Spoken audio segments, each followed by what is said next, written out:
эхэлцгээе. 기도합시다. 하나님 자, 아버지 залбирцгаая. 감사합니다. Бурхан эзэн минь танд талархаж байна. 하나님이 우리에게 선한 마음을 품고 하나님의 은혜에 감사할 수 있게 하셔서 감사합니다. Та бидэнд сайхан сэтгэлээр сайхан сэтгэлийг өгөн үнэхээр бурхан таны нэгүсэлд талархах боломжийг өгсөн талархаж байна. 특별히 하나님의 뜻을 따라서 이렇게 온 세상에 나아가 복음을 전하고 또 말씀을 사모하는 영혼들을 길러나갈 수 있는 은혜를 주시니 감사합니다. Үнэхээр таны үүргийг аван бүх дэлхийд даяар явна таны сайн мэдээг тунхаглах тэр ивэлийг нэгүслийг өгч байгаа өгсөнд тань талархаж байна. 말씀을 가르치는 종과 또 그 말씀을 듣고 행하는 우리 학생들 위해 하나님이 축복해 주시옵소서.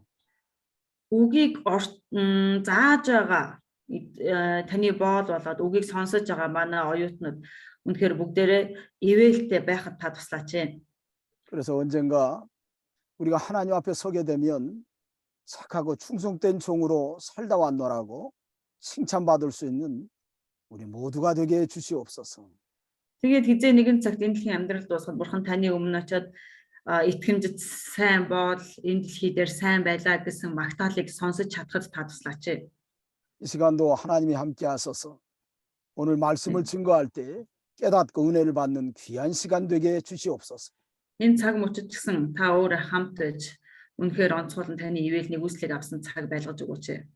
예수님의 이름으로 기도하옵나이다. Есүсийн нэрээр залбирлаа. 아멘. 아멘. 자, 우리가 지난번에는 6장에 있는 말씀을 우리가 살펴봤습니다. За бид нар өнгөрсөн удаа Үйлсийн 6 дугаар бүлгийг сурсан. 자, 7명의 초대교회 집사가 세워졌어요. За анхны чуулганд тийм ээ одоо 7 үйлчлэгчийг томилсон байгаа. 이제 그 가운데 스데반 집사님이 이 지혜와 권능, 자, 은혜와 권능이 충만해 가지고 큰 기사와 표적을 행했다고 그랬습니다. За тэгээд тэр дундаас одоо Стефан гэдэг үйлчлэгч тийм ээ өнөхөр бурхны сүрхүүгээд бурхны эрх мэдлээ одоо маш одоо юу гэдэг бурхны үйлчлэлийг сайн хийж байсан байгаа. 당시에 그 유대인의 그 명절을 지키기 위해서 여러 곳에서 돌아온 그 유다인들, 이방에 사는 유다인들이 스데반과 더불어 논쟁을 하게 되었어요. За тэгээд тэр үед тийм ээ одоо яг тэр үед одоо баяр болж байсан учраас газар орон нутгуудаас газараас цугласан юдэчүүд хамтдаа цуглаад Стефанта нэг ёсны одоо мэтгэлцээ хийж байсан байгаа. 스데반이 지혜와 권능으로 이렇게 말씀 전하는 것을 또 성령으로 말씀 전하는 것을 능히 감당하지 못했다고 그랬습니다. За тэгээд Стефан одоо үгийг дамжуулахад тийм ээ тэд нар ариун сүнсээр одоо үгийг дамжуулсан бөгөөд тэр үгийг нь тийм ээ тэд нар одоо яалж чадаагүй байгаа. 그것은 하나님이 참되시고 진실하기 때문에 스데반의 말이 참되고 진실한 증표로 나타난 거예요. 그것이. Стефаны үг тийм ээ үнэхээр одоо жинхэнэ бөгөөд одоо үнэн гэдгийг одоо энэ үг эндээс харахад мэдэж байгаа. 결과적으로 이로 인해서 이기질 못하기 때문에 스데반 집사를 공회에 끌고 가서 어찌 보면 거짓말로 스데반을 고소하는 일이 생겼습니다. За тэгээд үүнээсээ болоод тэд нар Стефаныг ялж чадаагүй учраас одоо Стефаныг тийм ээ зөвлөлд худлаа хийлээд гүжирдээд гэхгүй тийм ээ одоо очиж зөвлөлийн өмнө зогсоодог байгаа. 자, 거짓 증인을 세워서 얘기할 때 그 성전과 율법을 거스려 말하는 것을 자신들이 들었다고 얘기했습니다. За тэгээд энэ болохоор юу гэж хэлсэн бэ гэх юм бол биш ариун сүм хийгээд тийм ээ одоо ариун сүм хийгээд хуулийг доромжлохыг сонссон гэж хэлж байгаа. Хуулийн эсрэг ярихыг сонссон гэсэн байгаа. 사실은 스데반 집사님이 예수 그리스도께서 당신이 3일 만에 부활하실 것을 통해서 무너진 성전이 회복될 것을 깨닫지를 못하니까 이 성전을 헐고 다시 세우겠다. 그것만 그 사람들이 듣고서 이게 스데반 집사를 고소한 겁니다. Стефан үйлчлэгч ерөнхийдөө бол тийм ээ зүгээр Есүс Христийн сүмийг нураагаад дахин босгоно гэж ярьсныг тайлбарлаж өгсөн байгаа. Гэтэл тэрийг нь сонсчоод Стефаныг одоо зөвлөлд буруутгаж тийм ээ ингэж хэлсэн гэж одоо буруутгадаг. 어찌 보면 그들의 주장은 설득력이 없어요. Магадгүй тийм ээ тэдний үзэж байгаа үзэл тэдний зөвлөл үгэнд бол ерөөсөө тэр бусдыг итгүүлж чадах хүч байхгүй. 그것은 진리를 깨닫지를 못해서 일어난 일입니다. Энэ бол үннийг ойлгож чадаагүйгээс болоод үүссэн одоо 또 үйл явдал. 그들의 지도자들이 어두워졌기 때문에 이런 일이 벌어진 거예요. За бас тэдний удирдагч нар өөрсдөө тийм ээ харанхуй байсан учраас тийм ээ ийм үйл явдал болсон байна. 율법을 통해서도 자, 모세의 율법을 없애는 것이 아니라 율법을 통해 구원을 받는 것이 아니라 예수님을 믿음으로 구원받는다는 이야기를 스데반 집사님이 했기 때문에 그래서 모세를 거역하는 말을 했다라고 한 겁니다. Стефан үйлчлэгч тийм ээ одоо хуулийн дагуу биш харин Есүст итгэсэн итгэлээр дамжуулан аврагдана гэж хэлсэн учраас энэ одоо тэр юудэчүүд еврейчүүд тийм ээ юудэчүүд Стефан бол Мосегийн эсрэг ярьсан Мосег доромжилсан гэж хэлсэн байна. 그렇기 때문에 저들이 스데반 집사를 공에 세워서 고소하는 것은 정당하지 못합니다. Тийм учраас тэд нар Стефаныг тийм ээ зөвлөхийн өмнө зогсоогоод буруутгаж байгаа нь бол одоо нэг ёсны бол зөв биш, шударга биш байна. 그 정당하지 못한 증거가 15절 말씀과 같이 사람들이 스데반 얼굴을 보니까 그 얼굴이 천사의 얼굴과 같더라 그랬죠. За тэгээд 6-гийн 15 дээр хэлсэн байгаа тийм ээ. Түүний царайг тэнгэр элчийн царай лугаа адил харагджээ гэж хэлсэн байна. 잠깐만요. 내가 여기 이 차 안에 막 뒤에 몽땅 실어놔가지고 이게 앉을 자리가 없어 지금. 저쪽만 이거. За жоохон хүлээж 아이고 байна. 이게 잠깐만 이게 좀 치우고.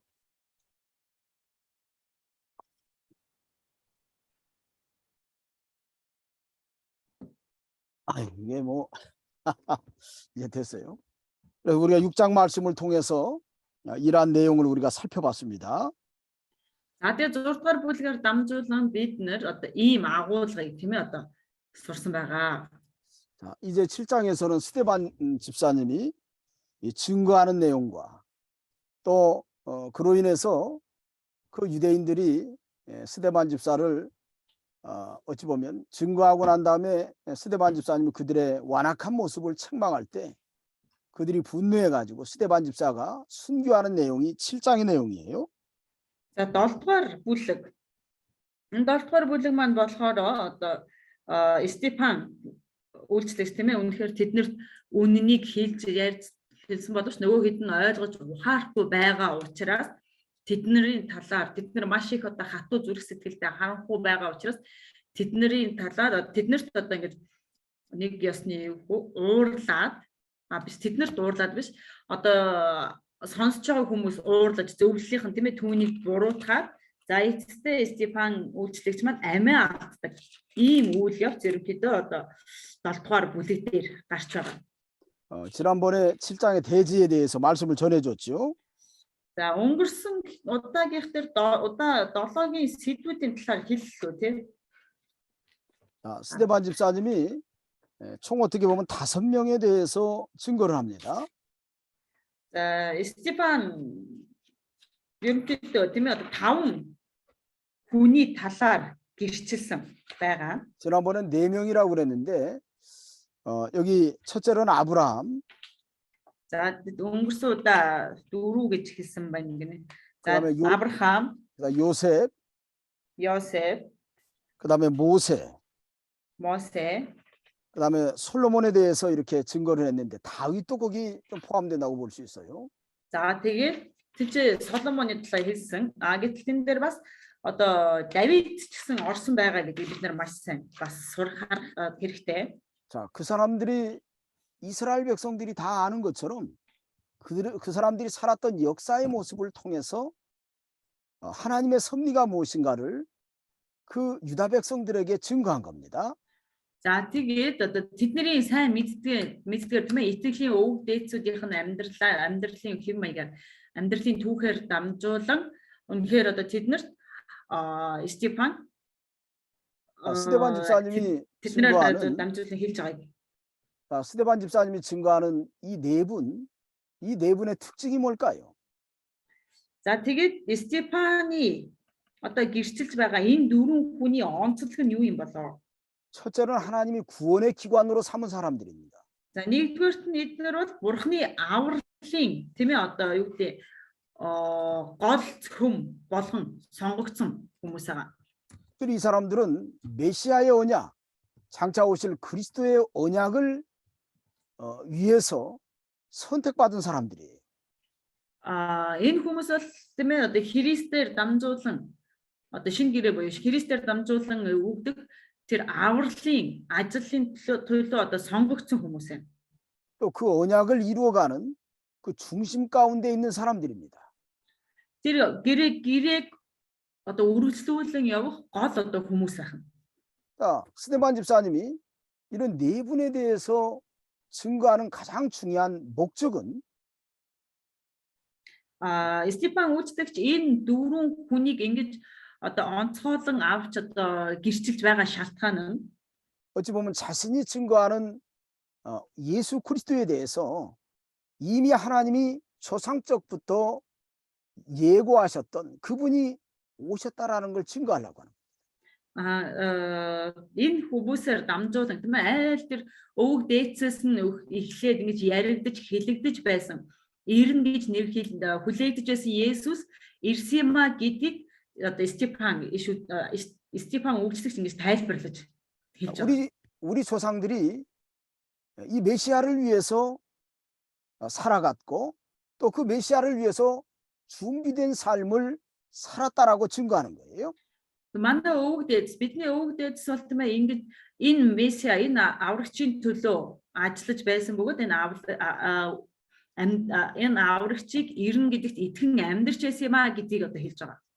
그런데 스데반을 공의 앞에 세운 그 유대인들은 그 예수 그리스도를 영접하지 않고 예수 그리스도를 부정하는 자들이 되었습니다. Гэтэл тэр өвөг дээдсийн одоо үр удман тийм ээ Есүс Христийг хүлээн авах биш харин Есүс Христийг өгөөсгсөн ийм хүмүүс болсон байна. 결과적으로 스데반 집사님은 자신들의 조상의 역사를 살펴보고 현재 자기의 모습이 얼마나 잘못되었는가를 깨우치는 데 목적이 있었습니다. За тэгээд өөрсдөө тийм ээ одоо Есүс Христийг одоо хүлээн авахта гол нь биш тэд нэр өөрсдөө Есүс мусаны 다시 마지막 부분을 다시. 자, 그러니까 결과적으로 스데반 집사의 증거는 그 조상들이 걸어왔던 그 모습들이 어찌 보면 그리스도에 대한 언약을 위해서 살아온 모습들이에요. Стефаны тайлбарлаж байгаагаар бол тийм ээ тайлбарснаар бол энэ өвөг дээдсүүд нь бол ерөөсөө Христийн төлөө Христийн одоо шинэ гэрээний төлөө амьдарч ирсэн хүмүүс байгаа. 그것을 깨닫지 못하는 자기를 정죄하는 유대인들에게 그 조상의 모습을 통해 깨달으라고 하는 거예요. Харин өөрийг нь буруутгаж Стефаныг буруутгаж байгаа юдэчүүдэд тийм ээ өвөг дээдс чинь ингэж байсан шүү ийм итгэлтэй байсан шүү гэдгийг та нар ойлгоорой гэж одоо Стефан тэр одоо юдэчүүдэд ингэж одоо юу гэдэг зөвлөж байгаа. 그들은 예수 그리스도를 메시아라고 인정하지 않지만 그러나 예수님은 그 조상들에게 약속하신 메시아라고 하는 사실을 호소하는 겁니다. Тэд нар Есүс Христийг бол тийм ээ одоо месиа гэж итгэхгүй байгаа ч гэсэн харин Стефан тэднэрт Есүс бол үнэхээр одоо тэр хүлээж байсан месиа муу юм шүү гэдгийг тэднэрт одоо анхааруулж шаардаж гэх юм одоо хэлж анхааруулж хэлж байгаа. 자, 결국 회개하고 돌아오라고 하는 것이 스데반 집사의 간절한 마음이었던 겁니다. Степан ерөөсөө Степан уучлagч юу хүсэж байсан бэ гэвэл тэднийг гимшээд буцаж ирээсэй гэж хүсэж байсан байгаа. 자, 여기 1절로 8절에 보면 아브라함에 대해서 스데반이 증거를 합니다. За өнөөдөр энд 8 дугаар биш 7 дугаар бүлэг тийм ээ 7-гийн 1-ээс 8 дугаар ишлэл Авраамийн талаар. 자, 여기 한번 읽어 보세요. 8 가지요. 자, 예, 쭉 8절까지 한번 읽어 보세요. 8 дугаар ишлэл хүртэл хамтдаа уншицгаая. Тэргүүн дахилж энэ үнэн үү гэв тэгтэл тэр ингэж хэлдэв. Ах дүү нараа өвгөд намайг сонс. Бидний өвөг Авраамыг Харан нутагт сууршихаас өмнө түүнийг Месопотид байхад нь алдрын бурхан түүнд үзэгдэж их нутаг төрөл садангуудаа орих миний чамд үзүүлэх газарт ир гэсэн. Тиймхүү тэр халдай нутгийг орхин Харанд ирж сууршсан. Тэгээд түүний эцгийг нас барсны дараа бурхан түүнийг тэндээс та нарын идвээ амьдарч байгаа энэ нутагт нүүлгсэн билээ. Тэгэхдээ энд ганц алхам газрыг түүнд өмчөөр өгөөгүй хэдий ч түүнийг үр хүүхэдгүй байхад нь хүртэл энэ нутгийг түүнд болон түүний дараа нь өмч болгон өгөхөөр тэр амласан юм.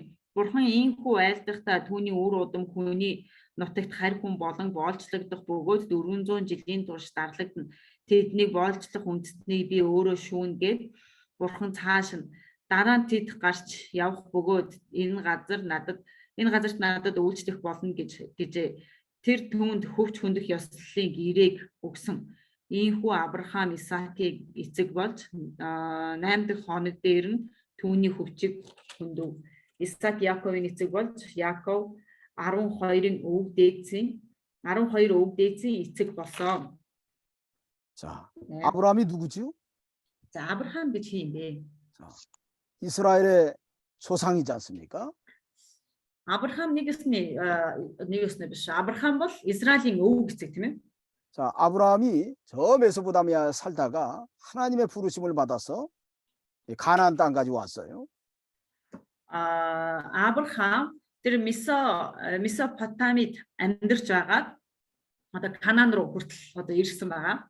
자, 그 아버지 데라가 가나안 땅으로 오는 중간에 하란이라는 곳에서 더 이상 오지 않고 머물렀습니다.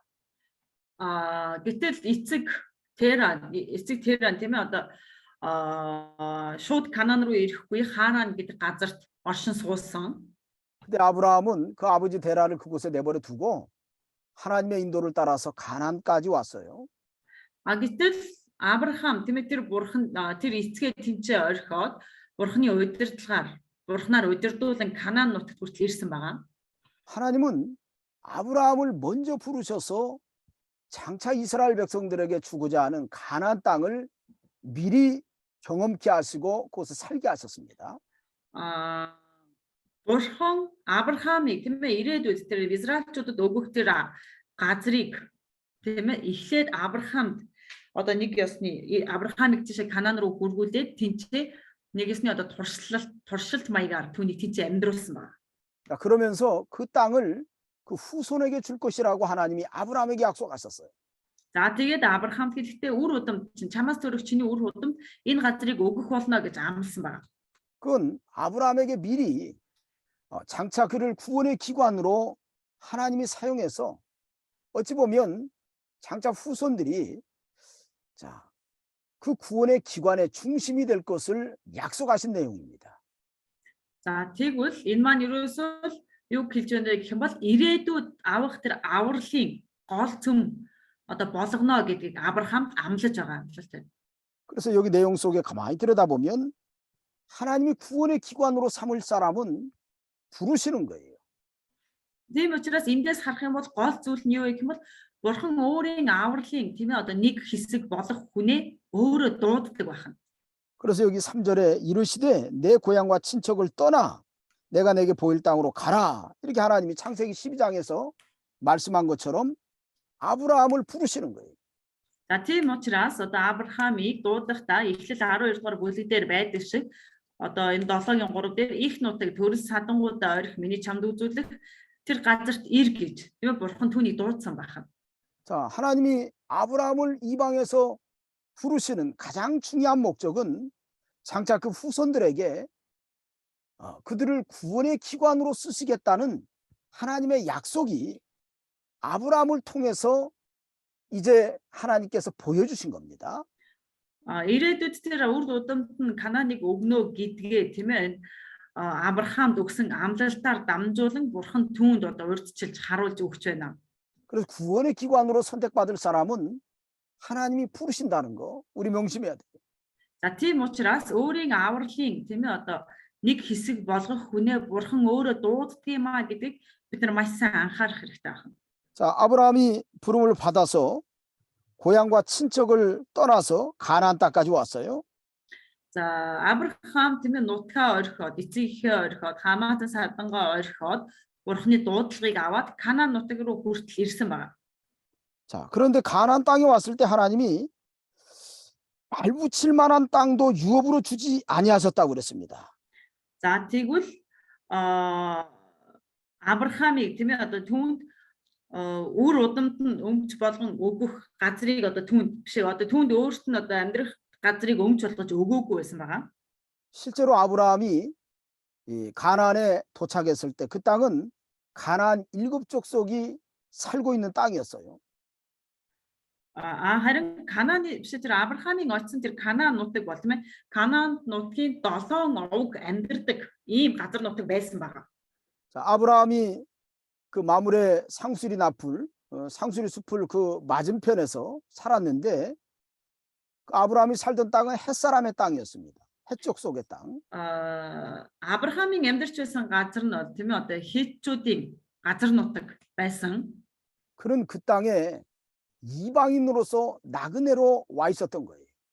Харин Авраам тэр газар одоо харь хүн шиг байж тийм ээ одоо тэнүүлч даяанч мэдээр одоо тэнцээ амьдардаг байсан байгаа. 근데 창세기 15장에 보면 하나님이 아브라함에게 후에 그 땅을 주시겠다는 약속을 보여주신 게 하나 있습니다. 목사님 아까 목사님이 저기 인터넷 연결가지고 말은 들어오지 않았습니다. 다시 말해주세요. 자, 어떤 게 들어오지 않았죠? 방금 얘기하신 거. 방금 얘기한 거요. 아하. 자, 하나님이 아브라함에게 여기 발붙일 만한 땅을 주지 않았다고 했지만 사실은 창세기 15장에 보면 하나님이 아브라함에게 그 땅을 주시겠다는 예언을 미리 하신 내용이 있어요. 5-р эшлэлээр харах юм бол тийм ээ одоо энд ганц алхам газрыг түүнд өмчөөр өгөөгүй гэж хэлсэн тийм үү одоо 7-гийн 5 дээр гэхдээ эхлэлийн 15-р бүлгээр харах юм бол энэ газрыг өөрт нь өг болгон өгөх болно гэдгийг бурхан урдчлаа түүнд амласан байсан байна. 자, 하나님이 아브라함에게 여기 그 이 가나안 땅에서 쉽게 얘기하면 그 많은 가축과 재물이 있었을 때 13장에서부터 이렇게 쭉 보면 롯과 아브라함의 목자 사이에 다툼이 일어났어요. За Авраам болоод Лотын одоо малчид тийм ээ хоорондоо одоо бэлчээрээсээ болоод муудалцдаг байгаа. 그 이제 13장에 나오는 내용이네 보니까. Энэ бол эхлэлийн 13-р бүлэг дээр гарч байгаа. 자, 그때 하나님이 자, 아브라함이 롯에게 내가 좌하면 내가 우할 것이고 내가 우하면 내가 좌할 것이라는 그런 말을 통해서 아브라함이 하나님을 선택하고 나아가는 모습을 보여줬습니다. 다투지 않고. За тэгвэл Авраам Лотод хэлдэг тийм ээ хэрвээ чи баруун тишээ явна бол би зүүн тишээ явна. Чи зүүн тишээ явна бол би баруун тишээ явна гэд тэр Авраам одоо юунаас төрүүлж эхлээд одоо бурхныг сонгож ямар нэгэн сонголт хийхдээ одоо Лоттой хэрүүл маргаангүйгээр тийм ээ одоо ийм найрамдалтай сонголт хийхийг тэр сонгосон. 그럴 때 여기 13장 14절부터 이렇게 보면 하나님이 아브라함에게 얼마나 기뻐하시는지 아브라함에게 내가 눈을 들어서 너 있는 곳에서 동서남북을 바라보라고 얘기한 거예요. За тэгээд Авраамыг ийм сонголт хийснийг нь хараад одоо маш их баяртай байгаа нь одоо эхлэл 13-14 дэх ишлэл дээрээс харагдаж байгаа. Тэн дээр харах юм бол яаж юу гэж хэлж байна гэх юм бол чи нүдээ өргөөд тийм ээ баруун зүүн өмнөд урд энэ зүгүүдээ хараа гэж хэлсэн байгаа бурхан. 또 17절에는 그 땅을 가로나 세로로 걸어가 보라고 얘기도 합니다. За тэгэд 17 дугаар эшлэл дээр нь харах юм бол чи энэ газраараа хөндлөнгууд алхаад үзье гэж хэлсэн байгаа. 그것을 너에게 주겠다고 약속합니다. За тэгээд чиний энэ тэр газрыг чамд өгөх болно гэж амласан.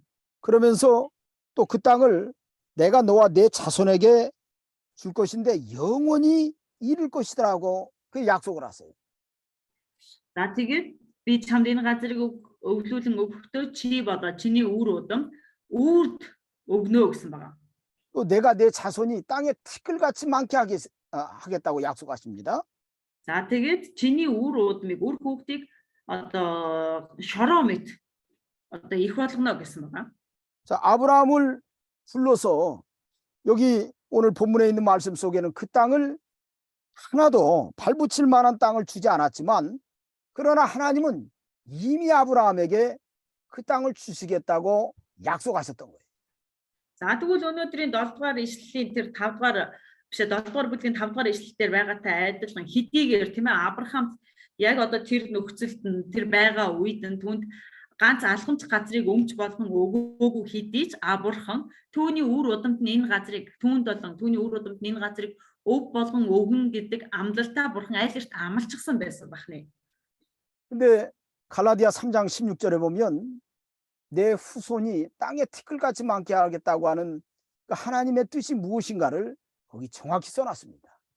За Галат 3:16 дээр харах юм бол чиний үр удмыг газрын шороо мэт үе олон болгоно гэж хэлсэн нь яг ямар утгатай юм бэ гэдгийг Галат 3:16 дээр маш сайн тодорхой тайлбарлаж өгсөн байна. 갈라디아 3장 16절 한번 읽어보세요. За тэгвэл Галат 3:16 дээр хамтдаа уншия.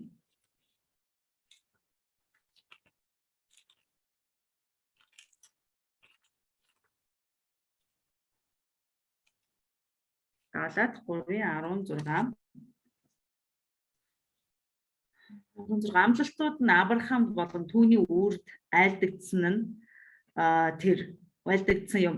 Тэр үрст гэж олны талаар хэлээгүй харин ганцын тухай чиний үрд гэж айлдсан. Тэр бол Христ мөн. 자, 하나님이 아브라함에게 그 자손을 말씀하셨는데 내 후손이 하늘의 별과 같이 많을 것이다. 또 티끌같이 많을 것이다. 또 그 수를 셀 수 없을 것이다. 이런 말씀을 하셨는데 бурхан Авраамд хэлэхдээ тийм ээ чиний үр удам бол Тэнгэрийн од шиг их болно. Далайн иргэний элс шиг их болно. За эсвэл одоо газрыг шороо мэт их болно. Тоолж баршгүй их болно гэж амлаж байсан. 이것은 여럿을 가리킨 것이 아니라 오직 한 사람을 가리켜서 말씀했다고요.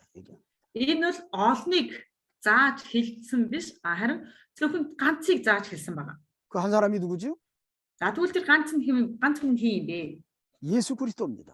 Тэр бол Есүс Христ байна. 다시 말하면 하나님이 아브라함에게 아브라함을 구원의 기관으로 삼아서 가나안 땅을 주시고 그 땅에 후손들을 두시는 목적이 무엇인가를 여기서 말씀하신 거예요. За тэгвэл энэ дээр санах юм бол бурхан одоо Христээр дамжуулан өөрийн авралыг биелүүлнэ гэсэн юм. Тэгвэл Христийн өгөгцөлөх тэр Авраамыг сонгоод Авраамын үр удам Авраамын одоо үр удмыг тэр Канаанд байлгаж байгаа зорилгыг нь одоо хэлсэн байна тийм шээ. 자, 이 당시 아브라함에게 약속하신 가나안 땅은 지리적인 면에서 가나안 땅이라고 할 수 있겠지만 하나님의 목적에서는 이 가나안 땅은 온 세상에 흩어져 있는 구원받기로 예정되어 있는 모든 사람들이 사는 땅이라고 할 수 있습니다. 아하. За тэгвэл одоо энэ Канаан гэдэг зүйлээ газар нутгийг тийм ээ яг газар нутгийг тэр байршил зүүн үүднээс авч үзэх юм бол яг Авраамын үр удам оршин сууж байгаа тэр Канаан нутаг байж болох ч гэсэн харин өнөө үед ингээ харьцуулаад хэлэх юм бол тэр Христэд итгэдэг итгэгч нар бүгд тийм ээ одоо тархан суусан байгаа тэр газар нутаг болон Канаан нутаг байх нэ. 실제로 이 가나안 땅은 지금 현재 있는 이스라엘 땅은요. 우리 대한민국으로 친다고 하면 충청도 정도밖에 되지 않는 땅이에요. 땅이 아주 크지 않습니다. Аха. Яг үнэндээ хэлэх юм бол одоо Солонгосын одоо нэг жижигхэн газар 충청도 그러니까 одоо 몽골로 비교한다고 하면 30분의 한 1 정도밖에 안 되는 땅이에요. за тэгвэл одоо энэ газрын нутгийг одоо үзэх юм бол 3분의 1 30분의 1 30분의 1. 그러니까 자. 몽골이 그 가나안 아하. 땅보다 한 30배는 더 크다고 생각하면 돼요. За тэгвэл одоо энэ газар нутгийг нь одоо Монголын газар нутагтай харьцуулах юм бол Канааныг шүү. Монголын газар нутагтай харьцуулах юм бол манай Монголын газар нутгийн 30%-ны 1-тэй тэнцэх тийм жижигхэн газар нутгийг одоо өгсөн байна.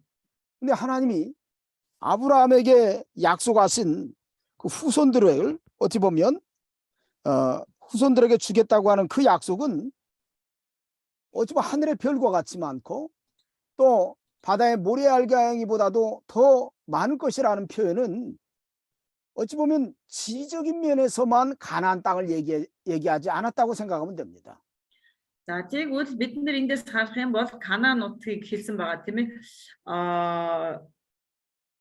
Канаан нутагт оршин суух хүмүүсийг нь одоо тоолохын аргагүй олон болгоно гэж хэлсэн нь зөвхөн энэ газар зүйн одоо байршил газар зүйн одоо байршлыг нь хэлж байгаа юм бишээ гэдгийг бид нар бас ойлгож авах хэрэгтэй байна. 자, 그것은 장차 오실 예수 그리스도를 통해서 구원받은 사람이 온 세상에 흩어져 있는데 그 많은 사람들이 다 어떻게 보면 아브라함의 후손이라는 거예요.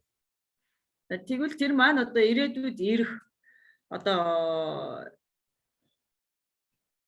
무슨 다시 말해 주세요.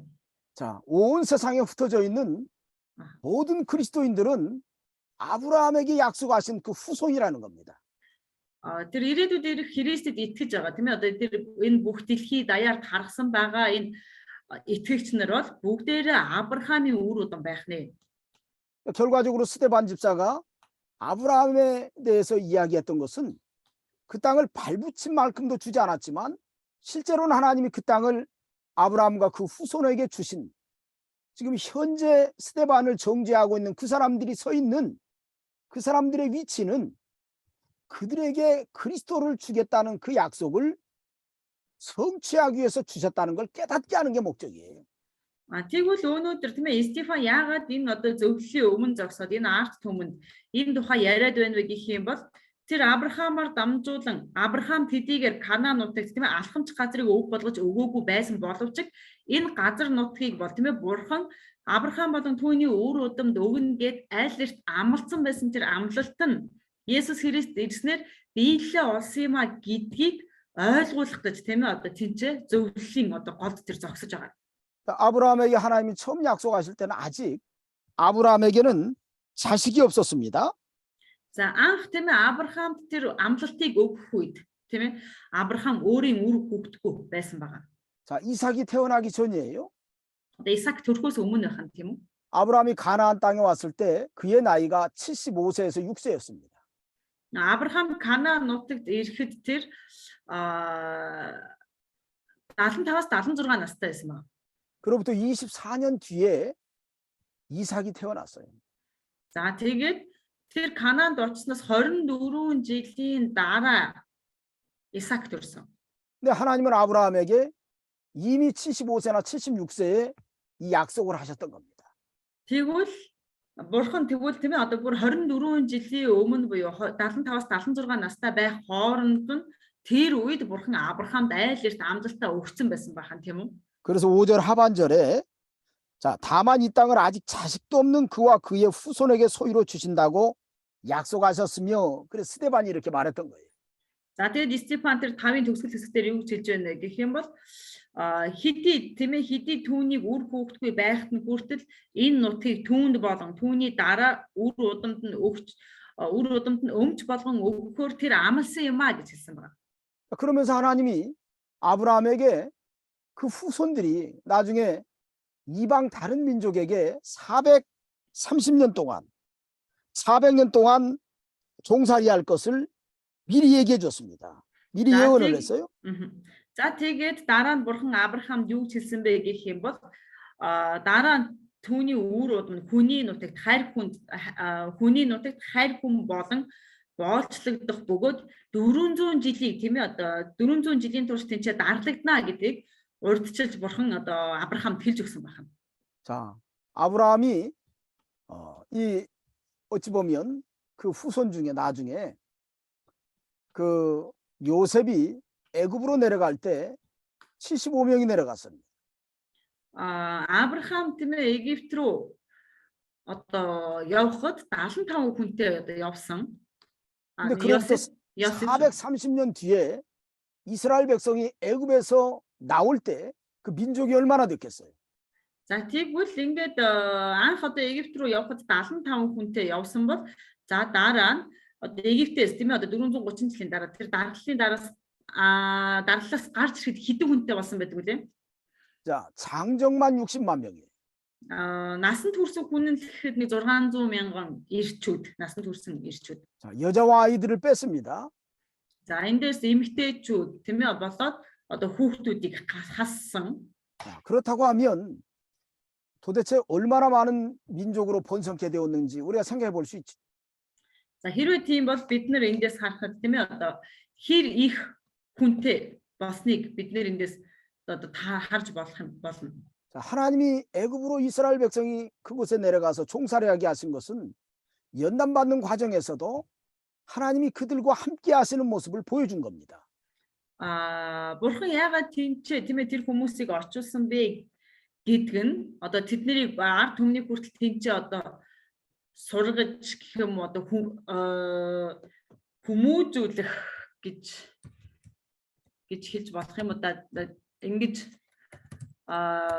тэг хүмүүжүүлж байгаа явцад тэнцээ одоо дарлагдаж байх явцад нь хүртэл бурхан тэднэртэй хамт байсан. 자, 그리고 그곳에서 이스라엘 백성들이 연단받는 과정에서 하나님은 큰 민족으로 세우시는 것이 목적이었습니다. Тэднийг ингэж тийм ээ одоо юу гэдэг агуу үндэстэн болгохын тулд тэнцээ шалгаж сорж байгаа тийм ээ одоо сорих нь одоо бурхны одоо хамгийн том зорилго байсан байна. 그래서 학자들은 이야기할 때 출애굽할 때 이스라엘 백성이 대략적으로 200에서 250만 명 정도 된다고 그래요. За тэгээд эрдэмтэд үзэхдээ тийм ээ Египтээс гарахдаа одоо 2-оос 2.5 сая хүн амтай болцсон байсан гэж үздэг байгаа. 430년 뒤에 75명이 들어가서 그 많은 숫자로 불어났다고 하는 것은 하나님이 애굽에 있는 동안에도 하나님이 이 백성을 연단시켜서 하나님의 구원의 기관으로 삼기 위해서 하나님의 계획대로 그들을 이렇게 축복하셨다고 하는 것을 알 수 있는 겁니다. Эндээс тийм ээ тэднийг одоо анх Египт рүү орохдоо 75 хүнтэй орчоод 430 жилийн дараа гарч ирэхдээ 2.5 сая тийм ээ ийм олон одоо хүн амтаа болгож өсөж үржүүлэхдээ бурхан тэднийг одоо дараа нь одоо бэлтгэхийн тулд ингэж одоо маш сайн одоо юу гэдэг сургууль хүмүүс сорж байсан байх нэ гэдэг бид нар маш сайн ойлгох хэрэгтэй. 자, 여러분들 많이 어렵지요? 자, 다 부분 одоо 몽골도 хэцүү байгаа сте тийм ээ. 저는 예전에 몽골에 대해서 기도할 때 그런 감동이 한번 들어온 적이 있어요.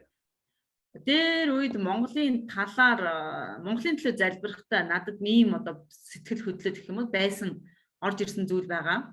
그때 내가 처음 갔을 때 몽골이 300만 명이 안 됐습니다.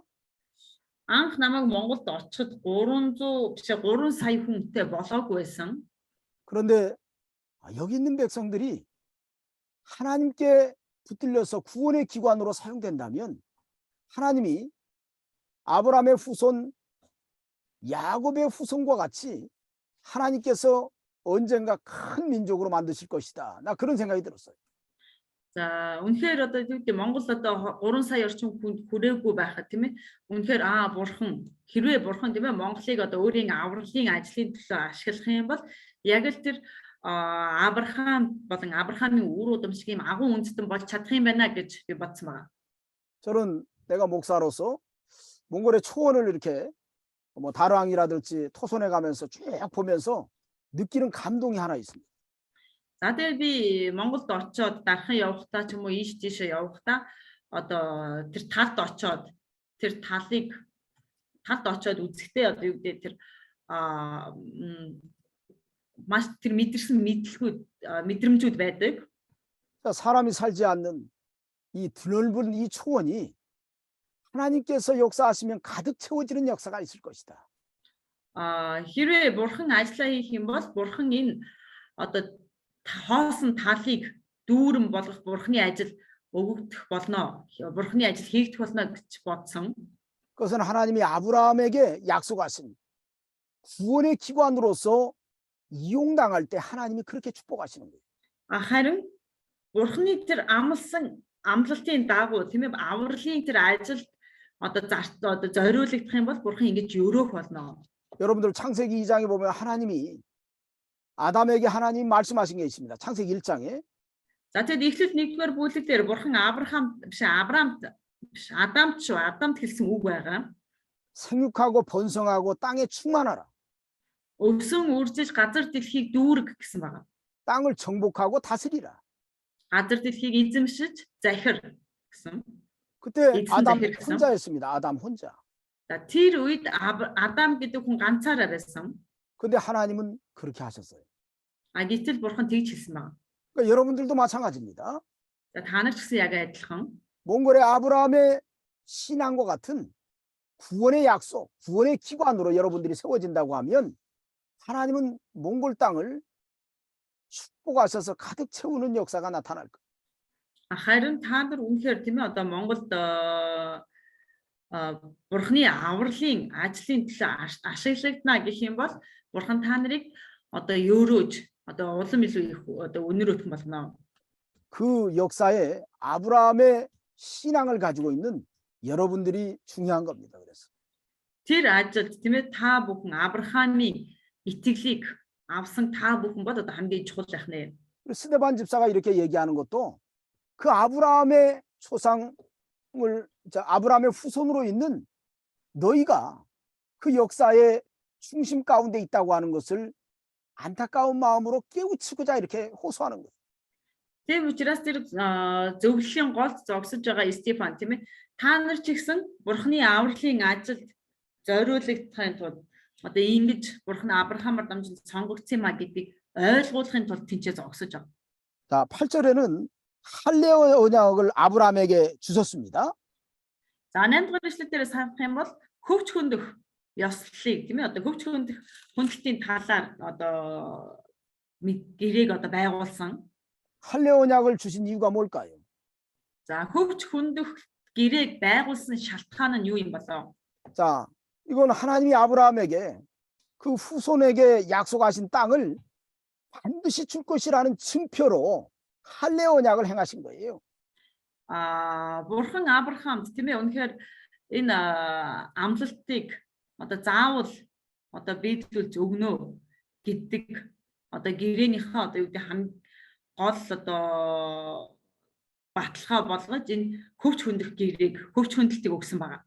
그렇기 때문에 이 할례 언약은 하나님께서 내가 너희에게 약속한 것을 반드시 성취할 것이라고 하는 언약의 증표인 겁니다. Тийм учраас энэ хөвч хөндлөлт маань би чамд амласан амлалтаа заавал биелүүлнэ гэсэн амлалтын баталгаа байх нэ. 그 약속을 그 아들 이삭이 또 야곱이 또 야곱의 12아들이 물려받았다고 스데반은 증거.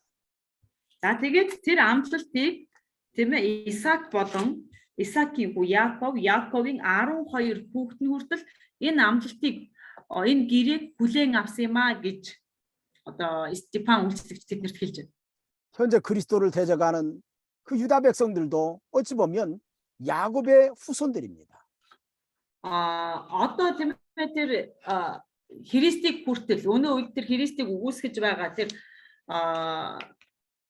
синагогт байгаа тэр хүмүүс тэр зөвлөл дотор байгаа хүмүүс хүртэл одоо тэр одоо гэрээн дотор багтсан хүмүүс бас байгаа. 그런데 그들의 모습은 이 아브라함의 약속이 없는 모습입니다. Гэтэл тэдний энэ байгаа байдал нь Авраамд өгсөн тэр амлалт тийм ээ тэдний дотор байхгүй байгаа юм. 할례 언약을 깨닫지 못한 모습들이에요. хөвч хөндлөлтийн тэр гэрээг ойлгоогүй, гэрэний утга учирыг ойлгоогүй хүмүүс аа. 그래서 스데반 집사는 아브라함을 들어서 그들로 하여금 너희는 조상적부터 메시아의 언약의 백성이다라고 호소하는 겁니다. Тийм учраас одоо Авраамд тийм ээ одоо Стефан биш одоо Стефан тэднэр та нар бол Авраамийн гэрээний оролцогч нар юмаа гэдгийг анхааруулan хэлж байгаа. 우리가 세상에서 우리도 때로는 몽골 사람, 한국 사람이지만 그러나 우리도 영적으로 아브라함의 후손입니다. Хэдийгээр бид нар тийм ээ одоо Монгол хүмүүс боловч итгэлээр харах юм бол бид нар бол Авраамийн үр удам байх нэ. 아브라함의 약속하신 주기로 약속하신 가나안 땅은 우리 앞에 있어요. Авраамд өгөхөөр амласан амлалтын газар бол бидний өмнө одоо өгөгдсөн байна. 그 가나안 땅은 우리가 앞으로 구원해야 될 수없이 많은 그리스도인들, 수없이 많은 사람들이 사는 곳입니다. Тэр амлалтын газар бол одоо бурхан биднэрт өгсөн тийм ээ одоо бас ивэлийг авагдах ивэлээр тэр одоо нэгүслийг авах ёстой тийм олон хүний одоо ивэлийн газар байна. 그렇기 때문에 오늘 저와 여러분들이 아브라함의 언약을 우리는 항상 기억하고 있어야 돼. Тийм учраас бид нар тийм ээ үргэлж Авраамтай байгуулсан тэр гэрээг сайн одоо тэр санаж байх хэрэгтэй байна. 말세가 되면 될수록 이 아브라함의 언약을 잊어버리는 성도들, 교회가 많아지고 있습니다. 이 үеийн төгсгөл эрэх тусам тийм ээ үеийн төгсгөл эрэх тусам Авраамийн амлалтыг мартаж байгаа хүмүүс одоо маш их болж байна. 오늘 여기 스데반 집사를 정죄하는 이런 유다인과 같은 아브라함의 언약을 기억하지 못하는 사람들이 돼서는 안 됩니다. Тийм учраас өнөөдрийн энэ дээр гарч байгаа шиг тийм ээ Стефаныг буруутгаж байгаа тэр Авраамийн гэрээг марцсан Авраамтай байгуулсан гэрээг марцсан хүмүүс болж болохгүй. 이제 9절로 17절에는 요셉에 대해서 증거를 합니다. За 9-өөс 17 дугаар ишлэл дээр болохоор Йосефийн талаар. 자, 하나님이 아브라함에게 약속하신 후손을 지켜주시고 또 그들의 미래를 주시기 위해서 야곱의 아들을 가운데 요셉을 택하셨다는 것을 스데반은 증거하고 있어요. За тэгвэл энэ дээр Стефан тэр Йосефийг сонгон одоо хэлж байгаа одоо шалтгаан нь юу вэ гэх юм бол Авраам амлсан амлалтаа тийм ээ одоо мартаагүй бөгөөд биелүүлэхийн тулд Исаак Яаковын хүү Йосефийг одоо бурхан одоо авч ашигласан юма гэдгийг Стефан одоо энэ дээр иш татаж хэлж байгаа. 그런데 요셉이 하나님이 아브라함의 약속으로 선택한 믿음의 후손인데 요셉을 그 형들이 어떻게 했어요? Йосеф бол тийм ээ одоо бурхны амлалтын дагуу сонгогдсон хүмүүсийн нэг нь гэтэл ах нар нь түүнийг яасан бэлээ? 시기에서 애굽에다 팔았지요. Атаархснаасаа болоод тийм ээ одоо түүнийг Египтэд зарчихсан. 자, 이것처럼 어떻게 보면 하나님이 그 언약을 성취하는 과정에서 이스라엘 백성이 애굽에서 종살이하는 것이나 요셉이 애굽으로 내려가서 노예로 팔린 것이나 똑같은 연단의 시간과 고난의 시간이 있다는 것을 이야기하는 겁니다. За тэгвэл энэ маань Йосеф тийм ээ Египтэд очоод одоо боолчлогдож байгаа нь хүртэл одоо ард түмэн ингэж бас Египтэд очин боолчлогдож ингэж одоо бэлтгэгдэх гэхүү одоо бэлтгэгдэх энэ цаг хугацаа өгөгднө гэдгийг одоо хэлж байгаа. 그렇지만 하나님이 그와 함께 계신다고 얘기합니다. Тэгсэн ч гэсэн бурхан түүнтэй хамт байх болно гэдэг хэлсэн байна. 10절에는 그 모든 환란에서 건져내서 애굽의 총리로 삼으신 것도 이야기합니다. За тэгээд 10 дугаар эшлэл дээр харах юм бол тэр Йосефийг бүхий л зовлон зүдгүүрээс нь гаргаж түүнийг Египтийн захирагчаар одоо сонгосон юма гэдгийг хэлж байгаа. 스데반은 이런 모습을 통해서 때로 하나님의 구원의 역사를 깨닫지 못해서 때로는 핍박하고 때로는 정죄하지만 그러나 하나님이 그와 함께 하셔서 반드시 그를 애굽의 총리로 세운 것처럼 예수 그리스도께서도 하나님이 그렇게 하셨다고 하는 것을 증거하는 거예요. хэдийгээр тийм ээ тэр одоо бурхнаар сонгогдсон нэгэн мөн боловч тэр Египтэд очиж бооцлогдож зовж байсантай адилхан тийм ээ тэр зовоод дараа нь одоо Египтийн захирагч болсонтай адилхан Есүс хүртэл яг л ийм замналыг замнах болно гэдгийг тэр урдчилж харуулсан байна. 자, 하나님이 요셉을 애굽의 총리로 세웠을 때 하나님이 요셉을 통해서 어떤 일을 하셨을까요? Бурхан Йосефыг Египтийн захирагч болгосноор тийм ээ бурхан Йосефээр дамжуулан ямар ажил хийсэн бэлээ? 요셉이 한 일은 세상을 구원하는 일. Йосефийн хийсэн ажил бол одоо дэлхийн ертөнцийг аврах ажил байсан. 자, 그 당시에 애굽뿐만 아니라 그 고대 금동에 있는 모든 나라들이 흉년에 빠졌는데, 자, 요셉을 자. 통해서 그들이 그 흉년의 기간에 구원을 받았습니다. Зөвхөн Йосеф тийм ээ одоо тэнцээ еврейг захирагч болсноор дамжуулаад Египт төдийгүй Египтийн иргэн тойронд байгаа бусад улс орнууд хүртэл тэр одоо ган гачгаас одоо аврагдсан ийм ажил болсон байна. 또 하나님이 요셉의 형들을 나중에 만나게 하시고 또 그들도 왜 하나님이 요셉을 애굽 땅에 먼저 이렇게 팔리게 하셨는가를 듣게 됩니다. За тэгвэл яагаад бурхан тийм ээ одоо Йосефийг одоо ахнараар нь дамжуулан тэр Египт рүү зарах болсон бэ гэдгийг одоо ахнарт нь одоо Йосеф ингэж хэлж өгдөг байна. 그 창세기 45장에 보면 요셉이 자기 형들에게 그런 얘기를 합니다. Эхлэл 45 дугаар бүлэг дээр харах юм бол ахнартаа ингэж хэлдэг байгаа Йосеф. 나를 팔았기 때문에 한탄하지 마라고 얘기합니다. Та нар намайг зарсандаа бүү харамсаа гэж хэлдэг. 하나님이 당신들과 당신들의 후손을 구원하시려고 나를 미리 보내셨다라고 얘기해요. Бурхан та нарыг болон тийм ээ та нарын үр удмыг аврахын тулд намайг урьдчилан ийшээ илгээсэн юм а гэж Египт рүү илгээсэн юм а гэж хэлдэг.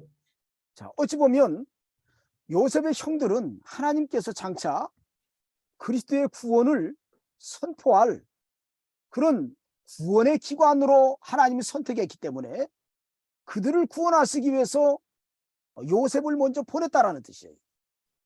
За тэгвэл энэ маань юу гэсэн үг вэ гэх юм бол ерөөсөө бурхан тэр ард түмнийг сонгосон учраас тэднийг аврахын тулд тийм ээ тэднэрээр дамжуулан бурханы авралын одоо ажлаа үргэлжлүүлэн хийж явахын тулд Йосефийг урьдчилан сонгоод тэгээд урьдчилаад тийшээ Египт рүү явуулсан гэсэн үг байна. 여기서 스데반이 유대 백성들에게 이야기하려는 게 무엇인가를 하나 또 깨달아야 돼. Тэгвэл эндээс Стефан 유대 ард түмэнд яг юу хэлэх гээд байгаа юм бэ гэдгийг бид нар бас ойлгох хэрэгтэй. 너희는 구원의 기관으로 선택된 사람들을 세우는 또 하나의 구원의 기관이다라는 거예요.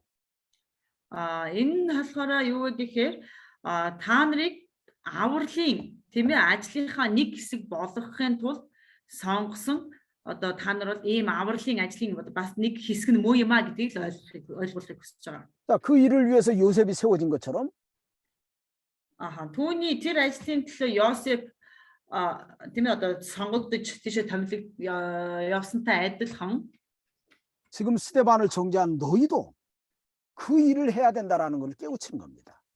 Стефаныг одоо буруутгаж байгаа шүүж байгаа тэр ард хүмүүсийг хүртэл та нар ч гэсэн энэ ажлыг бурхны авралын ажлыг хийх хэрэгтэй гэдгийг ойлгуулах гэж одоо Стефан тэднэрт зогсож байгаа. 저도 마찬가지고 세기도 마찬가지고 여러분 우리 학생들도 마찬가지입니다. 세기ч адилхан та нар ч гэсэн яг адилхан байх нэ. 자, 우리는 또 다른 구원의 백성을 구원하기 위한 어떻게 보면 그 일을 위해서 먼저 선택받은 사람이다. Та нар бол бид нар бол ерөөсөө энэ бурхны авралын ажлын төлөө урьдаас сонгогдсон хүмүүс шүү. 쉽게 표현한다고 하면 나를 통해서 또 다른 사람이 구원을 받고 그들을 통해서 또 다른 사람이 구원받게 하는 그런 가운데 있는 사람이라는 것을 깨달아야 돼요.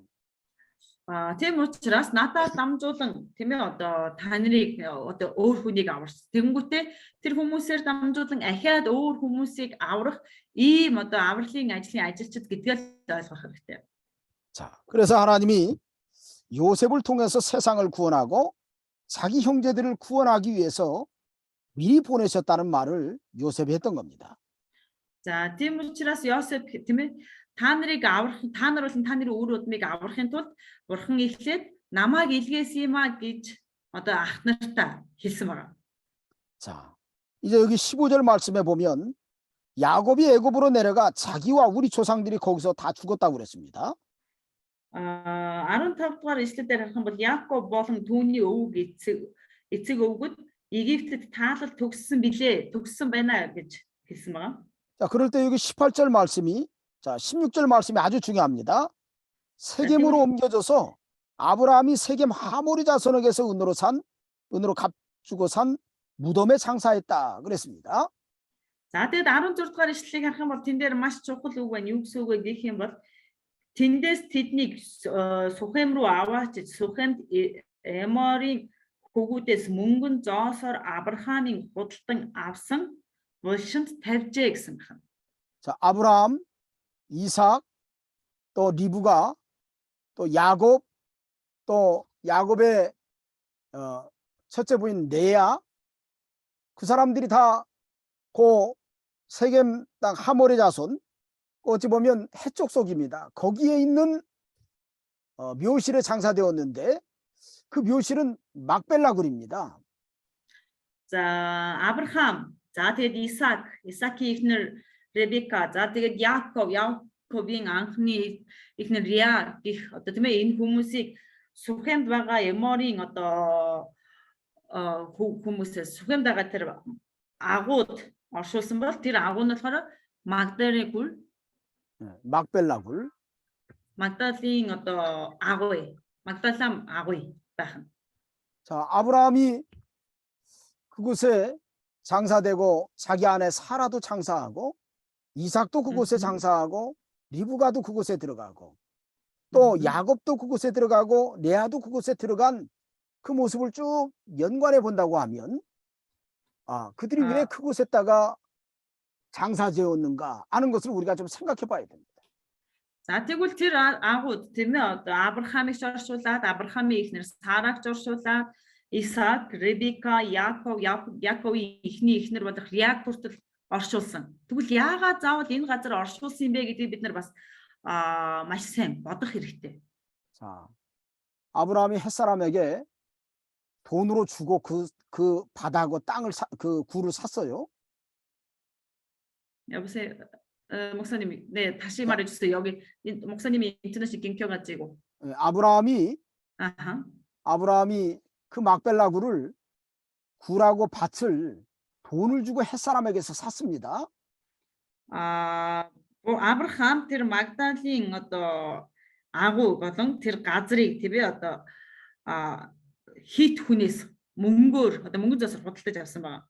그곳에 자기 아내를 장사를 하고 За тэнд өөрийн эхнэрийг одоо оршуулад 나중에 이삭이나 야곱 때까지 다 그곳에 장사한 이유가 무엇일까? За тэгээд дараа нь одоо тэнцээ тийм ээ одоо тэр Исаак болон Яаковыг оршуулах болсон шалтгаан нь юу юм болов? 자, 그 이유가 뭐일까요? За шалтгаан нь юу юм болов? 단순히 굴하고 땅 밭을 산 게 아닙니다. За тэнцээ зүгээр агуу болоод тэр газрыг одоо худалдаж авсан бол биш. 샀다고 하는 것은 그 땅에 대한 소유권을 갖고 있다는 뜻이에요. Худалдаж авна гэдэг маань юу гэсэн үг вэ гэх юм бол тэр газрыг эзэмших чинь би шүү гэсэн тийм ээ эзэмших эрхтэй гэсэн үг байна. 아브라함이 장사되면서 남겨주고자 하는 그 소유권이 뭘까요? Тэгвэл Авраам оршуулгадаад тийм ээ оршуулгдангаа тэр газрыг одоо юу гэдэг эзэмшигч болгож өгч байгаа шалтгаан нь юу юм болоо? 하나님의 약속이 이 땅에 있다는 것을 남겨주는 겁니다. Тэгвэл тэр одоо шалтгаан нь юу гэх юм бол Бурхны амлалт бол энэ газар дээр байгаа шүү, энэ газарт оршин байгаа шүү гэдгийг одоо хэлхийн тулд байна. 장차 자기의 후손을 통해서 오시는 그리스도를 통해 온 세상이 구원을 받는 그 약속이 이 땅에 있다는 걸 가르쳐 주는 거예요. 목사님 인터넷이 끊겨가지고 그 말씀이 끊겼어요. 뭐라고 하시는지. 그 다시. 하나님이 아하. 그 장차 그 땅을 통해서 그리스도가 오실 것이라고 하는 그 약속을 아브라함은 후손들에게 남겨주려고 그 땅에 그 야곱까지 장사했던 겁니다. Аха, Авраам тэр газрыг худалдаж авсан шалтгаан нь юу вэ гэвэл тэр газар Христ болно тийм ээ, ирээдүйд Христ ирэх болно гэдгийг одоо илэрхийлж хэлхийн тулд тэр үр удмаас нь тэр Христ ирэх болно гэдгийг хэлхийн тулд одоо тэр газартаа үр удмаа одоо тэр Исаак, Яаковыг хүртэл оршуулсан байх нэ. 그래서 아브라함이 또 이삭도 야곱도 그 막벨라 굴에 장사되었던 거예요. Тийм учраас Яаков тийм ээ одоо Исаак, Яаков тэдний эхнэрүүд Магдалийн энэ одоо агууд оршуулгдсан байх нэ. 그래서 스데반은 너희는 그 약속의 후손이라고 하는 것을 깨우쳐 주는 겁니다. 여기서. Тийм учраас тэр Стефан та нар бол тэр амлалтын үр удам юм шүү гэдгийг ойлгуулж өгөхийг хүсэж байгаа. 그래서 요셉에 대해서도 이야기했던 거예요. За тийм учраас Йосефийн талаар хүртэл хэлсэн байх нь. 그러나 그들은 그것을 깨닫지를 못했지요. Харин ард түмэн биш үр удам нь бол тийм ээ тэр түүнийг ойлгоогүй байх нь. 자, 이렇게 해서 어찌 보면 요셉을 통해서 이스라엘 백성이 애굽에서 번성게 되는 것까지 이야기를 합니다. 스데반은. За тэгээд Стефан тийм ээ одоо ард түмэн Израилийн ард түмэн Египтэд хүртэл хэрхэн өнөр өтгөн болж тийм ээ болсон талаар одоо тайлбарлаж. 그런데 여기 18절에 보니까 요셉을 알지 못하는 새 임금이 애굽 왕위에 올랐습니다. 목사님 요셉을 알지 못하는 새 임금이 애굽 왕위에 올라서 그 애굽에 있는 야곱의 후손들을 핍박하게 되었어요. За харин 18 дугаар ишлэлээс гарах юм бол Йосефийн талаар мэдхгүй өөр хаан тийм ээ шинэ одоо хаан гарч ирээд одоо Йосеф болон түүний үр удам тэр Израильчүүдийг одоо хавчиж эхэлсэн байна. 자, 그 사람은 람세스 2세입니다. 람세스 2세. 람세스 2세. 목사님 인터넷이 자꾸 끊겨가지고. 람세스 2세. 람세스. 자, 람세스 гэдэг хан. 자, 그 사람이 애굽 왕위에 올라가지고 어찌 보면 모세가 태어날 시기까지 이스라엘 백성이 그곳에서 고난을 당하고 있죠. 람세스 тийм ээ одоо юу би зовлон амсаад биш рамсес хаан болсноос болоод тэрнээс хойш Мосег төрөн төртөл ерөнхийдөө бол одоо маш их зовлон одоо зүдгүүрийг 이스라엘이 ард түмэн амссан байна. 자, 그런데 하나님이 이제 여기 20절에 보면 모세를 또 스데반은 증거를 합니다. За 20 дугаар ишлэлээс харах юм бол Стефан Мосег одоо иш татан одоо хэлж байгаа. 자, 이제 모세를 통해서 또 이스라엘 백성을 구원해 나신. За тэгээд Мосегоор дамжуулан Израилийн ард түмнийг дахин одоо бурхан аварч байгаа. 모세의 이 역사를 이렇게 쭉 기록해 놓은 겁니다. За тэгээд Мосегийн түүхийг одоо ингэж бичиж тэмдэглэсэн. 자, 모세가 그 태어날 당시에 애굽 왕 바로가 이스라엘 백성 말살 정책을 썼어요. За Мосег төрөх үед тийм ээ одоо Израилийн биш Египтийн хаан Парон одоо ерөнхийдөө Израильчүүдийг төгсгөх үгүй болгох тийм одоо төлөвлөгөө гаргаж эхэлсэн байна. 여자아이가 태어나면 죽이고 여자아이가 태어나면 살리고 남자아이가 태어나면 다 죽였어요. Эрэгтэй хүүхэд төрөх юм бол тийм ээ бүгдийг нь аалаад одоо их баригчнаар аалаад харин эмэгтэй хүүхэд төрөх юм бол одоо амьд үлдээх ийм одоо хууль тушаал гаргасан байна. 근데 모세의 어머니 요게벳은 그 모세가 태어났을 때 아이를 석 달 동안 숨겼습니다. 죽이지 않고. За тэгээд Мосегийн ээж бол тийм ээ одоо Мосег төрүүлчихэд хүүхдээ одоо алалгүйгээр одоо 3 сар нуусан байна.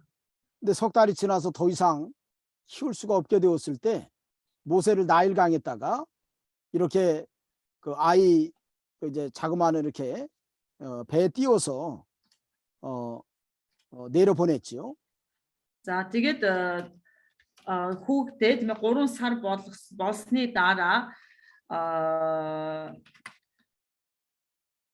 3 сар болсны дараа одоо цаашдаа одоо ахиа нуугаад байж чадахгүй учраас жижиг сагсан тэгээд нийл мөрөнд одоо хүүгээ тавьдаг байгаа.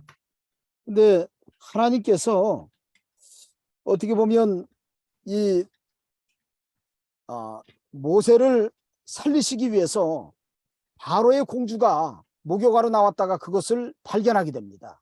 Харин бурхан Мосег аврахын тулд тийм ээ Пароны гүнж, Пароны охин усанд орохоор гарч ирээд одоо Мосег хардаг байгаа. 자, 결과적으로 모세는 바로의 공주의 아들이 됩니다. За тэгээд Парон Мосе эцэстээ Пароны охины буюу одоо гүнжийн хүү болдог. 자, 바로의 공주의 아들로 숨겨졌을 때 누가 그 히브리 사람이라고 그래서 죽일 수 있겠어요? За тэгвэл Пароны гүнжийн охин нэмчин тийм ээ гүнжийн охины нэмчин хин түүнийг энэ өстө еврей хүн штэ биш Пароны гүнжийн хүү болцсон юм чинь тийм ээ одоо хин түүнийг энэ еврей хүн штэйгээд алж чадах юм бэ? 자, 하나님의 섭리는 이렇게 특별한 섭리입니다. Бурхны одоо юу гэх вэ? Бурхны одоо удирдлагууд ийм онцгой байдаг бахнэ. 모세를 구원의 기관으로 하나님이 선택했기 때문에 하나님이 이렇게 꼼짝없이 죽을 수밖에 없는 상황에서도 하나님은 아무도 죽일 수 없도록 하나님이 바로의 공주의 아들이 되도록 하나님이 그렇게 섭리하신 거예요. Бурхан өөрөө Мосег тийм ээ одоо Бурхны авралын ажлын одоо гол хүн болгохоор сонгосон учраас Бурхны одоо удирдлагын дагуу удирдамжаар тийм ээ одоо Пароны охины тэр гүнжийн хүү болгон түүнийг одоо өргүүлсэн байгаа Бурхан. 여기 23절 24절에 보면 모세가 애굽을 떠나는 모습이 여기 기록되어 있습니다. За тэгээд 24-р ишлэл дээр харах юм бол Мосе одоо Египтээс зугтаж байгаа. Египтээс гарч байгаа үйл явдал байдаг. 모세의 인생을 보면 애굽에서 40년, 또 미디안 광야에서 40년, 또 이스라엘 백성을 이끌고 광야에서 40년, 총 120년의 시간을 살았죠. Мосегийн амьдралыг харах юм бол за эхлээд Египтэд тийм ээ одоо Египтэд 40 жил. Египтэд 40 жил. За дараа нь Медианы цөлд тийм ээ бас 40 жил. За дараа нь ард түмнийг Израилийн ард түмнийг удирдаад цөлд 40 жилиг өнгөрөөдөг. 모세가 40세까지는 이스라엘 백성, 자기도 이스라엘 백성인 것을 알고 있었습니다. Мэдээж 40 нас хүртлээр тийм ээ тэр өөрөө Израиль хүн гэдгийг тэр мэдэж байсан. 그래서 자기 형제들 이스라엘 백성을 돌볼 생각을 가지고 있었는데 마침 기회가 한번 생겼어요. За тэгээд мэдээж тэр өөрийн одоо тэр ард түмэн тийм ээ одоо ард түмэнд туслах тэр бодол сэтгэл бол одоо байдаг байсан. Харин 한 사람이 боломж олдсон байгаа. 원통한 일을 애굽 사람에게 당하는 것을 보고 그 애굽 사람을 쳐서 죽였습니다. 그리고 모래에다 감췄어요. За гэтэл одоо юу гэдэг гэхээр нэг боломж гарч ирсэн байгаа. Нэг Египт хүн тийм ээ Израиль хүнийг маш их дээрлэхийж одоо зодож байгааг хараад тэр Мосе очоод тэр Израиль Египт хүнийг цогтол тэр Египт хүн үхчихдэг тийм ээ. Тэгээд нөгөө ухсан хүнээ одоо элсэнд нуудаг. 이건 모세가 아주 잘못한 겁니다.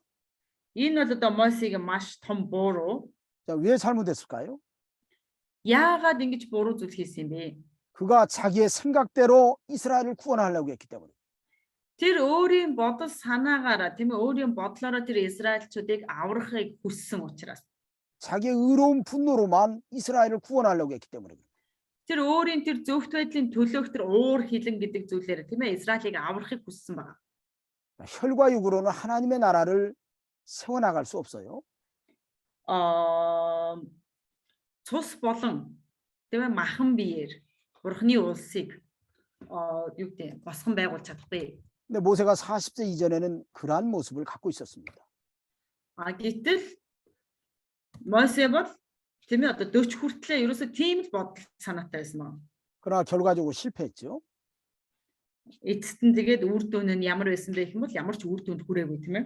그 발각이 나가지고 모세가 애굽을 도망쳐서 미디안으로 피신하게 된 겁니다. Тэгээд нөгөөх нь ийлрээд тэр одоо Египтээс зугтаад Медианы цөлд одоо очсон байгаа.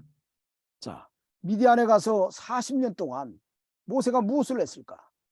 За тэгээд Медианы цөлд очоод Мосе 40 жил юу хийсэн бэлээ? 자, 모세의 직업이 뭐죠? Мосегийн ажил нь юу вэ? 자, 미디안 족장 그 미디안 족장 이드로가 모세의 장인입니다. За Мосегийн хадам нь болохоор Медианы цөлийн одоо хончтын ахлагч гэх юм уу хончин байсан байгаа тийм Мидра. 자, 모세가 거기에서 그 장인의 직업이 목자예요, 목자. За тэгвэл хадам аав нь хончин байсан. 자, 여기 우리 몽골 형제들처럼 몽골 사람들처럼 양을 치는 또 짐승을 치는 목자들입니다. Монголчуудтай адилхан тийм ээ одоо хонь хариулдаг хончид байна.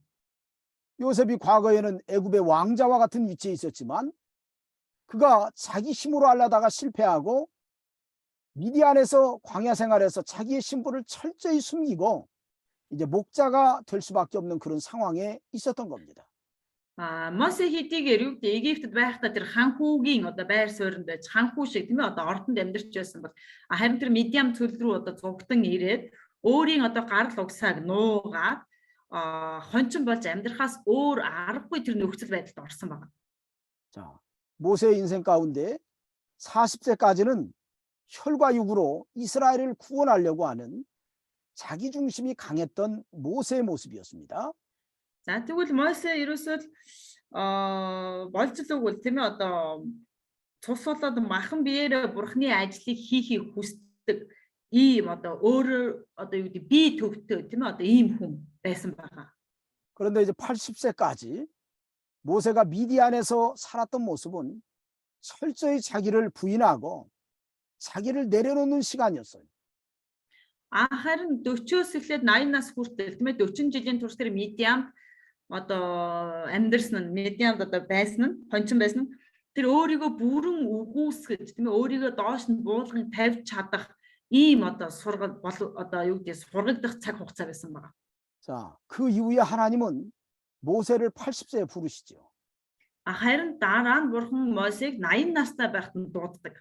자, 호렙산 떨기나무 아래서 하나님이 모세를 불렀어요. уулын одоо хорой буулт тийм ээ одоо тэр бутан дундаас одоо Мосег дууддаг. 그리고 모세를 애굽으로 보내서 이스라엘 백성을 구원하십니다. За тэгээд Израилийн одоо Египтийг дуудаад Израиль руу түүнийг одоо Израилийн ард түмнийг аврахаар Египт руу түүнийг буцаадаг. 자, 그리고 모세가 애굽에서 10가지 재앙을 행하고 이스라엘 백성을 가나안으로 인도하는 역사, 40년간의 역사를 살았던 거예요. Тэгээд Израиль тийм ээ одоо Египт биш Мосе одоо Египтэд очиод 10 гамшигыг үзүүлээд за тэгээд Израилийн ард түмнийг Канаанд хүртлэх тэр 40 жилийн хугацаанд тэр цөлд одоо ард түмэнтэй хамт байсан. 자, 모세가 80세부터 120세까지 살았던 그 세 번째 시기의 삶은 가나안으로 가기까지 온전히 하나님의 백성으로 양육을 시켜 나가는 자, 이스라엘 백성을 양육시켜 나가는 그 과정의 시간이었습니다. За тэгвэл үлдсэн 40 жил буюу энэ тийм ээ Израилийн ард түмнийг цөлд удирдан явж байгаа тэр 40 жил нь юу вэ гэхээр тэр 40 жилийн турш ард түмнийг тийм ээ өсгөж ард түмнийг одоо юу гэдэг харж хандах нэг ёсны одоо бурхны одоо үгээр одоо харж хандах ийм цаг хугацаа. 그 과정 중에 모세는 하나님의 역사와 함께 했어요. За тэгээд тэр үйл явц донд Мосе одоо бурхантай хамт байсан байна. 그래서 여기 36절에 보면 자, 이 사람이 백성을 인도하여 나오게 하고 애굽과 홍해와 광야에서 40년간 기사와 표적을 행했다 이렇게 말한 거예요. За тэгээд 36 дугаар ишлэлийн эхний хэсгээр юу гэж байна вэ гэх юм бол энэ хүн Египтийн нутаг улаан тэнгист болон цөлд 40 жилийн турш гайхамшиг болоод тэмдгүүдийг үзүүлэн гэсэн байна. 그러니까 모세가 광야에서 이스라엘 백성들을 연단하면서 그들에게 보여줬던 것은 그들을 하나님께서 장차 구원의 기관으로 쓰기 위해서 그들이 흔들리지 않는 믿음으로 서도록 하나님의 역사와 기적을 보여줬던 거예요. Тэгвэл яагаад Мосе тиймээ 40 жилийн турш тэр бурхны ард түмнийг удирдах яагаад одоо ард түмнийг хөтлөн одоо удирдах тэр гайхамшиг одоо тэмдгүүдийг үйлдэн явж байсан юм бэ гэх юм бол Израилийн ард түмнийг ирээдүйд тиймээ бурхны авралын ажлын нэг хэсэг болгохын тулд тэр авралын ажлын тэр нэг хэсэг бас хамтран зүтгэгчд байлгахын тулд ингэж ард түмэнд туслаж тэр тэмдгүүдийг үйлдэж байсан байна. 근데 광야의 이스라엘 백성은 어땠습니까? Гэтэл цөлд байсан Израилийн ард түмэн ямар байсан бэ? 이스라엘 백성이 어땠지요? Израилийн ард түмэн ямар байсан бэлээ? 광야에 있던 이스라엘 백성들은 원망하고 시험하고 우상 숭배하고 간음하다가 대부분이 다 죽었습니다. Цөлд байсан Израилийн ард түмэн гомдлож, гоморхож, өшөрхөж, тийм ээ одоо хиймэл шүтэж, завхаарснаасаа болоод ихэнх нь тэр 40 жилийн хугацаанд цөлд унсан байгаа. 20세 이상으로 여호수아와 갈렙 외에 다 죽었어요. 20-оос дээш насны тийм ээ одоо бүх хүмүүс Йошуа болон Калеб хоёроос бусад бүх хүмүүс одоо ихэнх нь тийм ээ одоо бүгд өгсөн байгаа.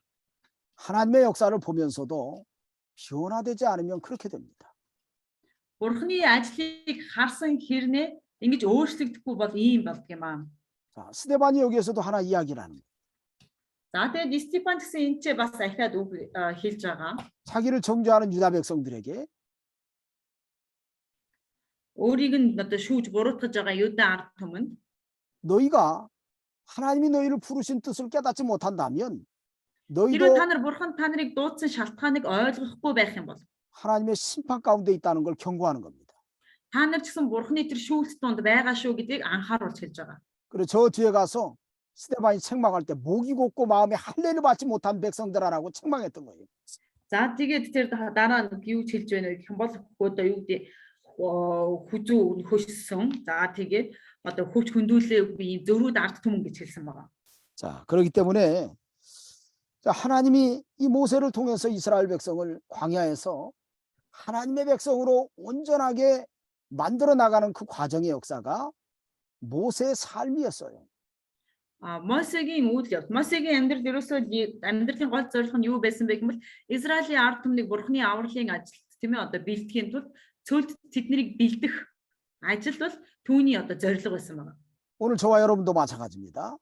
Өнөөдөр би болоод бид бүхэн бүгдээрээ яг адилхан. 우리가 하나님의 구원의 기관으로 선택되었다면 бид нар үнэхээр авралын бурхны тэр авралын ажлын одоо нэг хэсэг нь болж сонгогдсон бол 저와 여러분들은 하나님의 역사를 보여주고 많은 사람들이 그 역사 앞에 바꾸어져 나가도록 변화되어 나가도록 인도하는 종이라고 하는 걸 명심해야 돼요.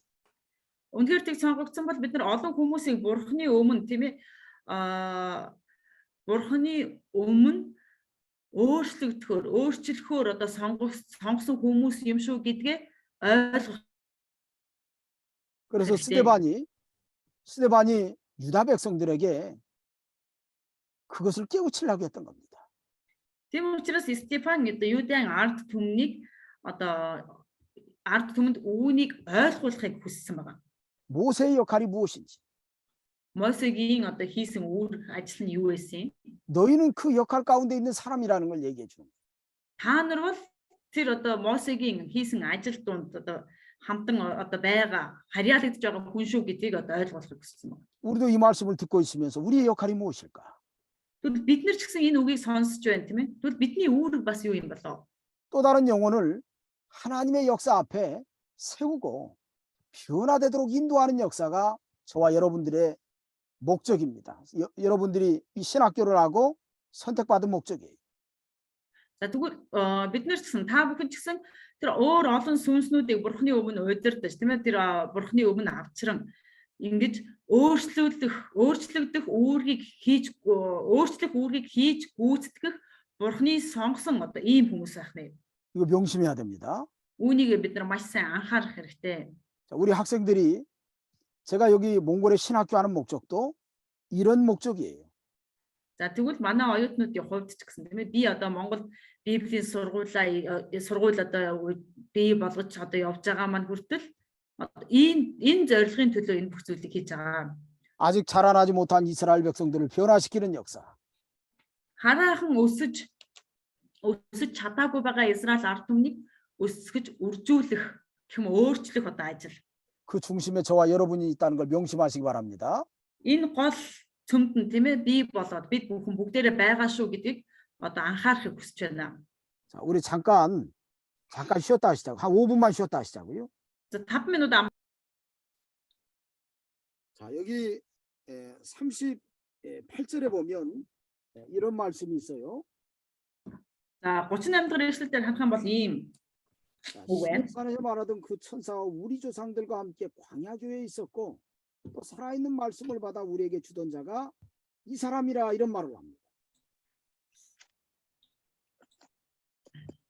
За 38 дугаар эшлэл энэ бол Сина уулан дээр өөртөө нь ярилцаж байсан тэнгэр илж болон бидний өвөг дээдсийн хамт цөлдөх цуглаанд байсан хүн мөн та нарт өгөх гэж амьд үгийг тэр хүлээн авсан юм аа.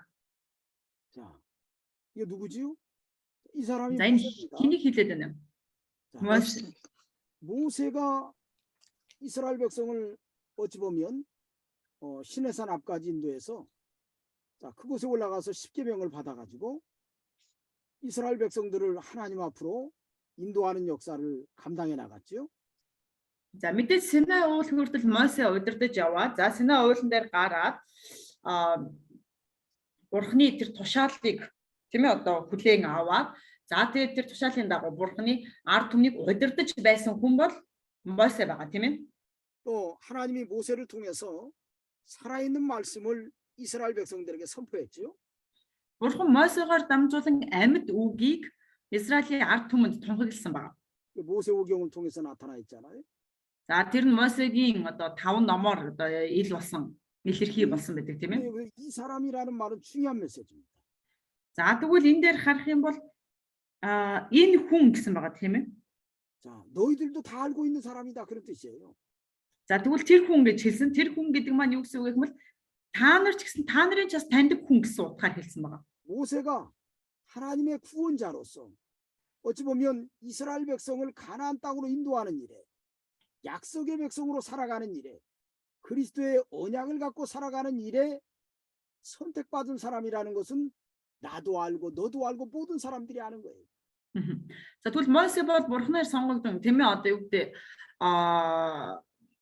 сонгогдсон ард түмэн хийгээд за тэгээд тэр ард түмнийг аварч тэр одоо 목사님 다시 말해주세요. 자, 그러니까 모세는 이스라엘 백성을 하나님의 약속의 땅으로 인도하는 일에 선택받은 종이라는 것을 지금 스데반만 아는 것이 아니라 스데반을 정죄하는 너희도 알고 있다는 겁니다. Мосе бол Израилийн тийм ээ одоо ард түм буюу тэр сонгогдсон ард түмнийг амлалтын газар руу тэр Канаан нутаг руу удирдах хүн юм а гэдгийг бийж одоо Стефан тийм ээ бийж мэдж байгаа энэ ч сууж байгаа та нар ч бас мэдж байгаа гэдгийг одоо тэр юу гэдэг зөвлөлд цугласан хүмүүст хэлж байгаа.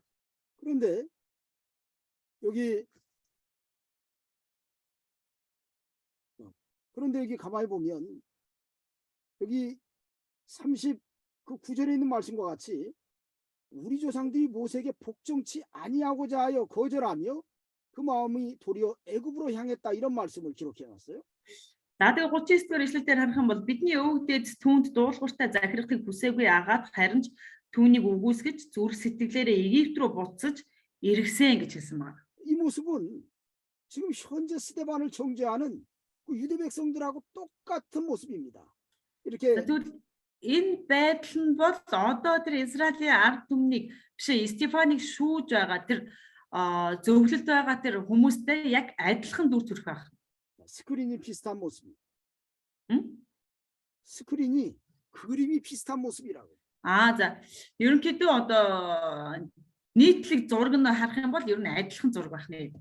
하나님의 약속을 깨닫고 하나님의 약속을 직접 받아서 너희를 약속의 땅으로 인도하는 그 사람을 너희가 광야에서 이스라엘 백성이 부정한 것처럼 지금도 부정하고 있다고 하는 것을 스데반이 이야기하려는. За тэгвэл энэ дээр юу гэж хэлж байна гэх юм бол ард түмнийг тийм ээ та нарыг ард түмнийг дээр одоо амлалтын газар руу удирдах байсан тэр Мосег үгүйсгэж байсантай адилхан та нар одоо ч гэсэн тэр хүнийг та нарыг аврах тэр хүнийг үгүйсгэж байна гэдгийг Стефан энэ одоо маш тодорхой хэлж өгч байгаа. 40절 말씀을 보세요. За тэгээд 40-р эшлэл. 자, 모세를 대적했던 이스라엘 백성의 모습이 여기 적나라하게 나타나 있습니다. За энэ дэр 40-р эшлэл дээр Израилийн ард түмэн тийм ээ Мосег эсэргүүцэжсэн Израилийн ард түмнийг одоо энэ дээр хэлж байна.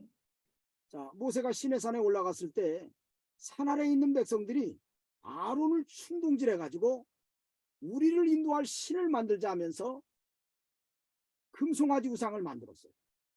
За тэгээд Сина уул руу гарсан тийм ээ одоо Израилийн биш Мосе байхгүй хойгуур Израилийн ард түмэн Аароныг одоо шахалтанд оруулаад бид нарыг тийм ээ одоо бидний дагуулan явах тэр алтан тугалыг одоо шүтээнийг тийм ээ одоо бидэнд барьж өгөөч гэж одоо хийж өгөөч бүтээж өгөөч гэж Аароныг одоо ингэ шахалтанд оруулдаг байгаа ард түмэн.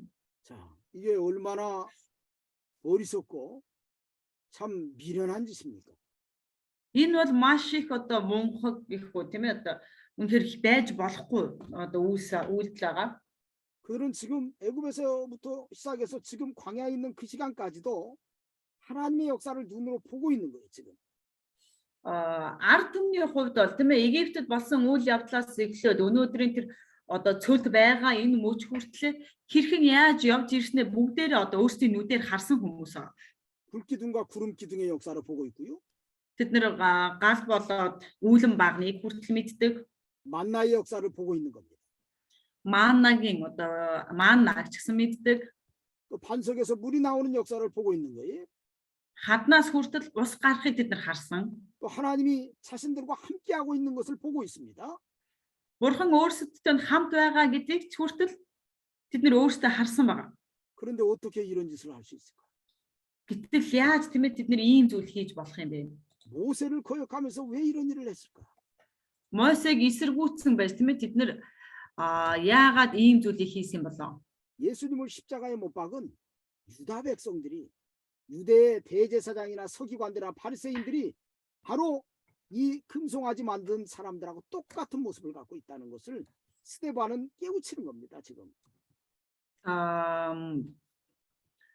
Есүсийг цовдлсон хүмүүс бол тийм ээ одоо юу гэдэг тэргүүн тахилч нар за тэгээ хуулийн багш нар ингэж зөвлөх ахмадууд хүртэл яг энэ Мосегийн эсрэг эсэргүүцэжсэн энэ Израилийн ард түмэнтэй адилхан юм а гэдгийг одоо тэднэрт ойлгуулж одоо хэлж өгч байгаа, ойлгуулж байгаа. 하나님이 진노하셨습니다. Бурханд ууралсан байгаа. 그래서 42절에 하나님이 외면하셨다고 그랬죠. За тэгээд Бурхан 41-р ишлэл дээр 41절이요, 2절이요. 42절에. За 42-р 41-р ишлэл дээр одоо нүүр Бурхан одоо 42-р ишлэл дээр Бурхан тэднээс одоо нүүр бууруулж гэж хэлсэн байна. 그래서 어떻게 하셨죠? 모세를 시내산에 내려와서 십계명의 두 돌판을 갖다가 던져버렸죠. За тэгээд Есүс бишээ Мосе уурлаад тийм ээ одоо Сина уулнаас бууж ирээд тэднийг одоо барьж ирсэн одоо чулуун хавтангаа одоо шидсэн байгаа уурлаад. 하나님이 친히 써서 이스라엘 백성을 자기 백성으로 인정하시고 그 백성들이 하나님의 말씀 안에서 살아가도록 하나님이 은혜를 베풀어 주신 어떻게 보면 은혜의 징표입니다. 그게. Бурхан өөрийн мутаараа бичээд тийм ээ харин тэр одоо ингэж хуулийг бичснээр ард түмнийг өөрөөдөж ард түмэнд өөрийн нэгүслийг өгөхийг хүссэн тэр хайр инэрлийн гэх үү тийм ээ нэгүслийн бэлэг тэмдэг болгож энэ одоо гэрээг өгсөн байтал уурлсан байгаа. 근데 하나님이 이스라엘 백성의 이 완악한 모습을 보시고 하나님이 그들에게 베푼 은혜를 외면하셨다는 것. 그것이 두 돌판을 던진 겁니다. Тийм учраас бурхан тийм ээ одоо үнэхээр их хатуу одоо тэр ард түмний тэр хатуу зүрх сэтгэл хатуу байдлыг хараад тэднэрт ивэл болгож нэгүсэл өгч болгон өгч байсан инэрлээ тэр одоо чулуун гэрээгний одоо хатангаа хүртэл уурлаж тэр шидэж хагалсан байгаа. 그리고 금송아지 우상 다 때려 부셔가지고서 물에다가 흘려 내려 보내버렸어요. За тэгээд тэр алтан тугалыг тийм ээ одоо алтан тугалын одоо шүтээнийг нь бүгднийг нь одоо хаагчиж нурааж хаяад бүгдийг нь усанд одоо урсгаж алга алгас хайсан гэсэн байгаа. 광야 이스라엘 백성이 만든 금송아지나 현재 스데반을 정죄하는 유다인들의 행동은 금송아지하고 똑같은 모습입니다. Цөлд тэр алтан тугалыг барьсан явдад болон өнөөдөр тэр синагогийн зөвлөлийн голд тэр Стефаныг зогсоогоод буруутгаж байгаа энэ хоёр үйл явц бол яг адилхан үйл явц байна. 금송아지 만든 모습과 똑같아요. Яг л одоо тэр алтан тугалыг хийж бүтээсэнтэй адилхан байх. 그래서 하나님이 이스라엘 백성을 그래도 불쌍히 여기셨습니다. Хэдийгээр тэгсэн ч гэсэн бурхан Израилийн ард түмнийг өрөвдсөн байна. 44절에는 그래도 하나님이 그들을 모세의 기도를 들으시고 멸하지 않으시고 그때 하나님 그런 말씀하셨어요. 그 백성을 다 멸하시고 모세를 통해서 새로운 나라를 세우시겠다는 말씀을 하셨습니다. Тэр үед тийм ээ тэр бурхан одоо юу гэдэг Израилийн ард түмнийг бүгдийг нь устгаад Мосегоор дамжуулан шинэ үндэстэн бий болгоно гэж хэлж байсан удаа байгаа бурханы. 근데 모세가 하나님 앞에 기도했지요. Харин Мосе бурханы өмнө залбирсан. 자, 하나님의 이름을 위해서 하나님의 영광을 위해서 그 백성을 살려달라고 약속을 했습니다. За тэгээ бурхантай өөрийн нэрийн төлөө бурхантай өөрийн алдрын төлөө энэ ард түмнийг авраач гэж тэр одоо залбирсан байна. 그런가 하면 조상들과의 언약을 기억하셔서 그들을 살려달라고 얘기합니다. Тэгээд одоо ард түмэн өвөг дээдтэй тийм одоо байгуулсан гэрээг санаж та ард түмнийг одоо авраач өршөөгөөч гэж тэр 이후에 모세는 이제 자기가 직접 깎은 두 돌판을 들고 올라가서 다시 십계명을 받아가지고 내려옵니다. За тэгээд дараа нь одоо Мосе тийм ээ одоо өөрийн бэлдсэн тэр хоёр хавтан ававч Синай ул руу очоод дахин тэр одоо гэрээний одоо тушаалыг тийм ээ одоо бичиж авч ирдэг байгаа. 20장 이후부터 이제 하나님이 이스라엘 백성들에게 성막을 짓도록 하나님이 하세요. За тэгээд Египтээс гарсан 20 дугаар бүлгээс хойшоо одоо ард түмнийг тийм ээ Израилийн ард түмнийг ариун асрыг барих одоо ажил даалгаж өгдөг. 그리고 여기 44절에 광야에서 증거의 장막을 하나님이 모세를 통해서 주셨다는 것을 이야기합니다. За тэгээд 44절에 있는 말씀과 같이. За 44 дугаар ишлэлдэр байгаатай адилхан тийм ээ Мосед одоо цөлд гэрчлэлийн асартай одоо болгох талаар одоо бурхан түнд одоо Мосед тушаал өгсөн байгаа. 왜 증거의 장막이라고 그랬을까요? За тэгвэл яагаад гэрчлэлийн асар гэсэн юм болов? 그 성막이라고 하지 않고 증거의 장막이라고 그랬습니다. За гэрчлэлийн асар гэсэн тийм ээ ариун асар гэдгүй гэрчлэлийн асар гэсэн. 증거라는 뜻은 무슨 뜻일까요? За тэгвэл гэрч гэдэг маань ямар утгатай юм бэ? 하나님이 그 백성을 선택하셨다고 하는 의미에서 증거입니다. За тэгвэл тэр гэрч гэдэг маань юу гэсэн үг вэ гэвэл бурхан тэр ард түмнийг сонгосон юм а гэдгийг сонголтынх нь одоо гэрч болж байна. 그래서 성막에는 그 지성소에 하나님의 법궤가 있어요. Харин тэр гэрчлийн асар дотор ариунаас ариун газарт нь бурханы одоо гэрээний авдар байгаа. 그 위에 속죄소를 만들어 놨습니다. За тэгээд тэнцээ өршөөлийн одоо газар өршөөлийн одоо газрыг хүртэл тэн дотор байгаа. 그 안에는 10계명의 두 돌판이 들어 있어요. За тэгээд гэрээний авдар дотор болохоор тэр 10 тушаалыг бичсэн тийм ээ одоо гэрээний хавтан байгаа. 아론의 쌍난 지팡이가 들어있고요. өглөө сурсан тийм ээ Аароны одоо нахиалсан таяг байгаа. 만나를 담은 항아리가 들어있습니다. За тэгээд манна хийсэн ваар байгаа гэж. 자, 그것은 이스라엘 백성들에게 증거로 주신 거예요. Энэ бол ерөөсөө Израилийн ард түмэд бол гэрч баталгаа болгож өгсөн байна. 그 법궤가 상징하는 게 뭘까요? Тэр гэрээний амтрын одоо бэлэгдэж байгаа зүйл нь юу юм болоо? 하나님의 약속된 백성. 어찌 보면 Бурхны 그리스도의 амлалтыг авсан ард түмэн. 그리스도의 백성으로 선택된 사람에게 하나님께서 어떤 증거를 주었는지를 보여주는 증표가 거기 있어요. Өөрөөр хэлэх юм бол Бурхны одоо биш Христийн гэрчлэлээр дамжуулан Христийн гэрээгээр дамжуулан аврагдаж байгаа хүмүүст өгөгдөж байгаа нэг ёсны тэмдэг байна. 예수 그리스도를 구세주로 믿는 사람에게는 하나님의 말씀이 있습니다. Есүс Христийг аврагч эзэн гэж хүлээн зөвшөөрч байгаа хүнд бол Бурхны үг байдаг байна. 그 사람은 말씀의 인도와 말씀의 중심을 따라서 살아가는 사람. Тэр хүн бол үгээр удирдуулан үгээр одоо үгэн донд амьдардаг хүн байна. 그 증거를 보관하고 있는 것이 성막이에요. Тэгвэл тэр гэрчлэлийг агуулж байгаа тэр гэрчлэх баримт гэх одоо агуул баримтлалыг одоо нотлох баримт гэх тэр нотлох баримтыг агуулж байгаа газар бол тэр ариун асар байх нэ. 아론의 쌍난 지팡이는 Аароны нахиалсан таяг бол 하나님이 세우신 권세, 하나님이 세우신 권세 아래 복종하는 증표가 거기 들어 있습니다. Бурхны сонгосон тийм ээ одоо эрх мэдэлд захирагдах дуулууртай байх тэр одоо нотлохоо болгож түүнийг одоо оруулсан хийсэн. 내가 그리스도인이라고 하면 Хэрвээ би Христэд итгэж юм бол 하나님이 세우신 권세 아래 복종해야 돼. Бурхны бий болгосон Бурхны тэр томилсон эрх мэдэлд би дуулууртайгаар хандах хэрэгтэй. 그리스도의 언약을 가지고 있는 지도자에 순종해야 됩니다. Христийн одоо гэрээг авсан байгаа удирдагчид тийм ээ одоо дуулууртай байх хэрэгтэй. 그 증표가 성막에 있어요.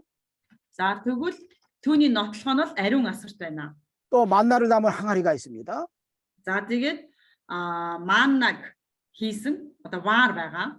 만나는 광야에서 이스라엘 백성들에게 생명의 양식이에요. Манна бол цөлд Израилийн ард түмний хувьд бол үнэхээр амьд одоо амьд үлдэх хүнс нь болж байсан. 그 생명의 양식이 없으면 광야에서 다 죽을 수밖에 없습니다.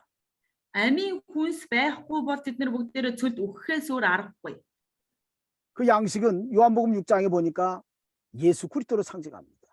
За тэгвэл тэр хоол хүнс тэр одоо манна бол Иохны 6 дугаар бүлгээр харах юм бол Есүс Христийг бэлэгдэж байгаа. 그러니까 성막에는 그리스도를 통해서 생명이 살 수 있다고 하는 증표가 거기 들어 있는 거예요. Ариун асарт бол одоо Есүс Христээр дамжуулан амьдрахын тийм ээ одоо нотлохоо тэр дотор байгаа ариун асар дотор. 그래서 하나님이 모세를 통해서 그 증거의 장막을 그 성막에 두신 겁니다. 증거의 장막이라고 한 거예요. Тийм учраас Бурхан Мосегаар дамжуулан тэр ариун асрыг гэрчлэлийн асар гэж тийм ээ одоо тэнд бий болгосон байна. 그래서 그 증거의 장막, 성막을 만들면서 성막의 제도가 출애굽기 40장까지 쭉 내려오는 겁니다. За тэгээд тэр гэрчлэлийн асар буюу энэ ариун асрын одоо дэг журам гэх үү тийм ээ энэ нь Египтээс гарсан 40-р бүлгээс хойшоо одоо ингээд тасралтгүй үргэлжлэж гарч ирсэн байгаа. 이제 45절에 우리 조상들이 그것을 받아 하나님이 그들 앞에서 쫓아내신 이방인의 땅을 점령할 때 여호수아와 함께 가지고 들어가서 다윗 때까지 이르니라 그랬어요. 45-р. За 45 дугаар эшлэл бидний өвгдөөс асрыг хүлээн аваад Йошуагийн удирдлагын доор явсан өөрсдийнх нь урдаас Бурхны зайлуулсан үндэстнүүдийн нутгийг эзлэн авах үедээ тэрхүү асрыг өөрсдийнхөө хамт авчирчээ. Уг асар Давидын үе хүртэл энэ газарт байлаа. 여호수아가 그 증거의 장막을 가지고 가나안을 점령하고 또 그 증거의 장막이 실로의 가나안 땅에 이제 점령한 다음에 실로라고 하는 곳에서 그 성막이 있다가 나중에 다윗 때 다윗성으로 옮겨졌습니다. За тэгээд Йошуа тийм ээ одоо бүх удирдлагыг хүлээн аваад одоо ард түмнийг удирдах явахдаа тэр ариун асар буюу тэр гэрчлэлийн асартай хамт одоо бүх зүйлийг эзэмшээд явж байгаа нь Шилод Канааны Шилод очоод суурьшсан бөгөөд дараа нь Давид тэр одоо ариун асрыг Давидын хот руу зөөвөрлсөн байгаа. 자, 그렇기 때문에 이 증거의 장막은 어찌 보면 지금 유다 백성들에게 너희는 과거에 하나님이 증거의 장막을 주었는데 그 증거의 장막을 여호수아 때나 또 다윗성에 하나님이 두신 것처럼 하나님이 너희에게 그 증거를 주었는데 과연 너희는 그 증거를 깨닫고 있느냐라고 하는 질문을 던지는 겁니다. За тэгвэл Стефан ингэж гэрчлэлийн асар буюу ариун асрын талаар ярин тийм ээ тэднэрт өгүүлснээрээ өмнө нь тийм ээ Йошуагаар дамжуулан энэ Мосегаар дамжуулан Йошуа хүртэл Давид хүртэл өгөгдсөн энэ гэрчлэлийн ариун асар. За тэгээд Давидын хотод хүртэл одоо байсан одоо Давид энэ ариун асраар дамжуулан одоо хилэгдэж байгаа. Тэр одоо үгийг та нар одоо болтол ойлгохгүй байна уу гэж тэдэнд хэлж байгаа. 자, 스데반이 볼 때 유다 백성이 깨닫지를 못했지요. За Стефаны хувьд тийм ээ одоо Юудын ард түмэн энэ үүнийг ерөөс ойлгоогүй байсан ба. 그러나 분명히 알아야 될 것은 그 증거의 장막을 두었다는 것은 그 증거의 장막의 핵심은 장차 오실 그리스도의 약속입니다. За тэгвэл бидний маш сайн тодорхой мэдэж байх ёстой зүйл маань юу вэ гэхмэл тэр гэрчлэлийн асраар дамжуулан өгөгдөж байгаа зүйл нь юу вэ гэвэл ирээдүйд ирэх Христийн талаар амлалтыг тийм ээ одоо хэлж байгаа маа. 그 약속을 너희에게 주었다는 거예요. Тэгвэл энэ амлалтыг та нарт өгсөн гэж хэлж байна. 그러나 그 증거의 장막을 스데반을 정죄하는 유다 백성은 없습니다. Гэтэл тэр Стефаныг буруутгаж байгаа хүмүүсийн дунд тэр гэрчлэлийн асрын талаар ойлгосон хүн нэгч байхгүй. 오늘 저와 여러분들이 스데반을 정죄하는 증거의 장막이 없는 이런 사람이 돼서는 안 됩니다. За тэгвэл би болоод бид хүн өнөөдөр тэр Стефаныг шүүж, Стефаныг буруутгаж байгаа одоо гэрчлэлийн асаргүй хүмүүс байж болохгүй юм аа. 오늘 여기까지 하겠습니다. За өнөөдөр ингэж дуусгая. 자, 질문은 좀 다음에 좀 받아야 될 것 같아요. 왜냐하면 여기가 네. 지금 잘 안 돼, 인터넷이 잘 안 돼 가지고 지금 산에서 조금 내려왔는데 이게 상당히 좀 복잡합니다. За өнөөдөр асуулт авахгүй. Тэгээд дараа нь асуулт авъя. Өнөөдөр болохоор одоо ууланд байгаад одоо байсан газраас жоохон буугаад ирсэн ч гэсэн интернет болж өгөхгүй байна. 우리 기도합시다. За бүгдээрээ залбирцгаая. 자, 오늘 기도는 자, 뭉우생 저기 그 사모님이 기도하세요. За өнөөдөр одоо дуусах залбирлыг мөнх сайхан их залбираад дуусгана.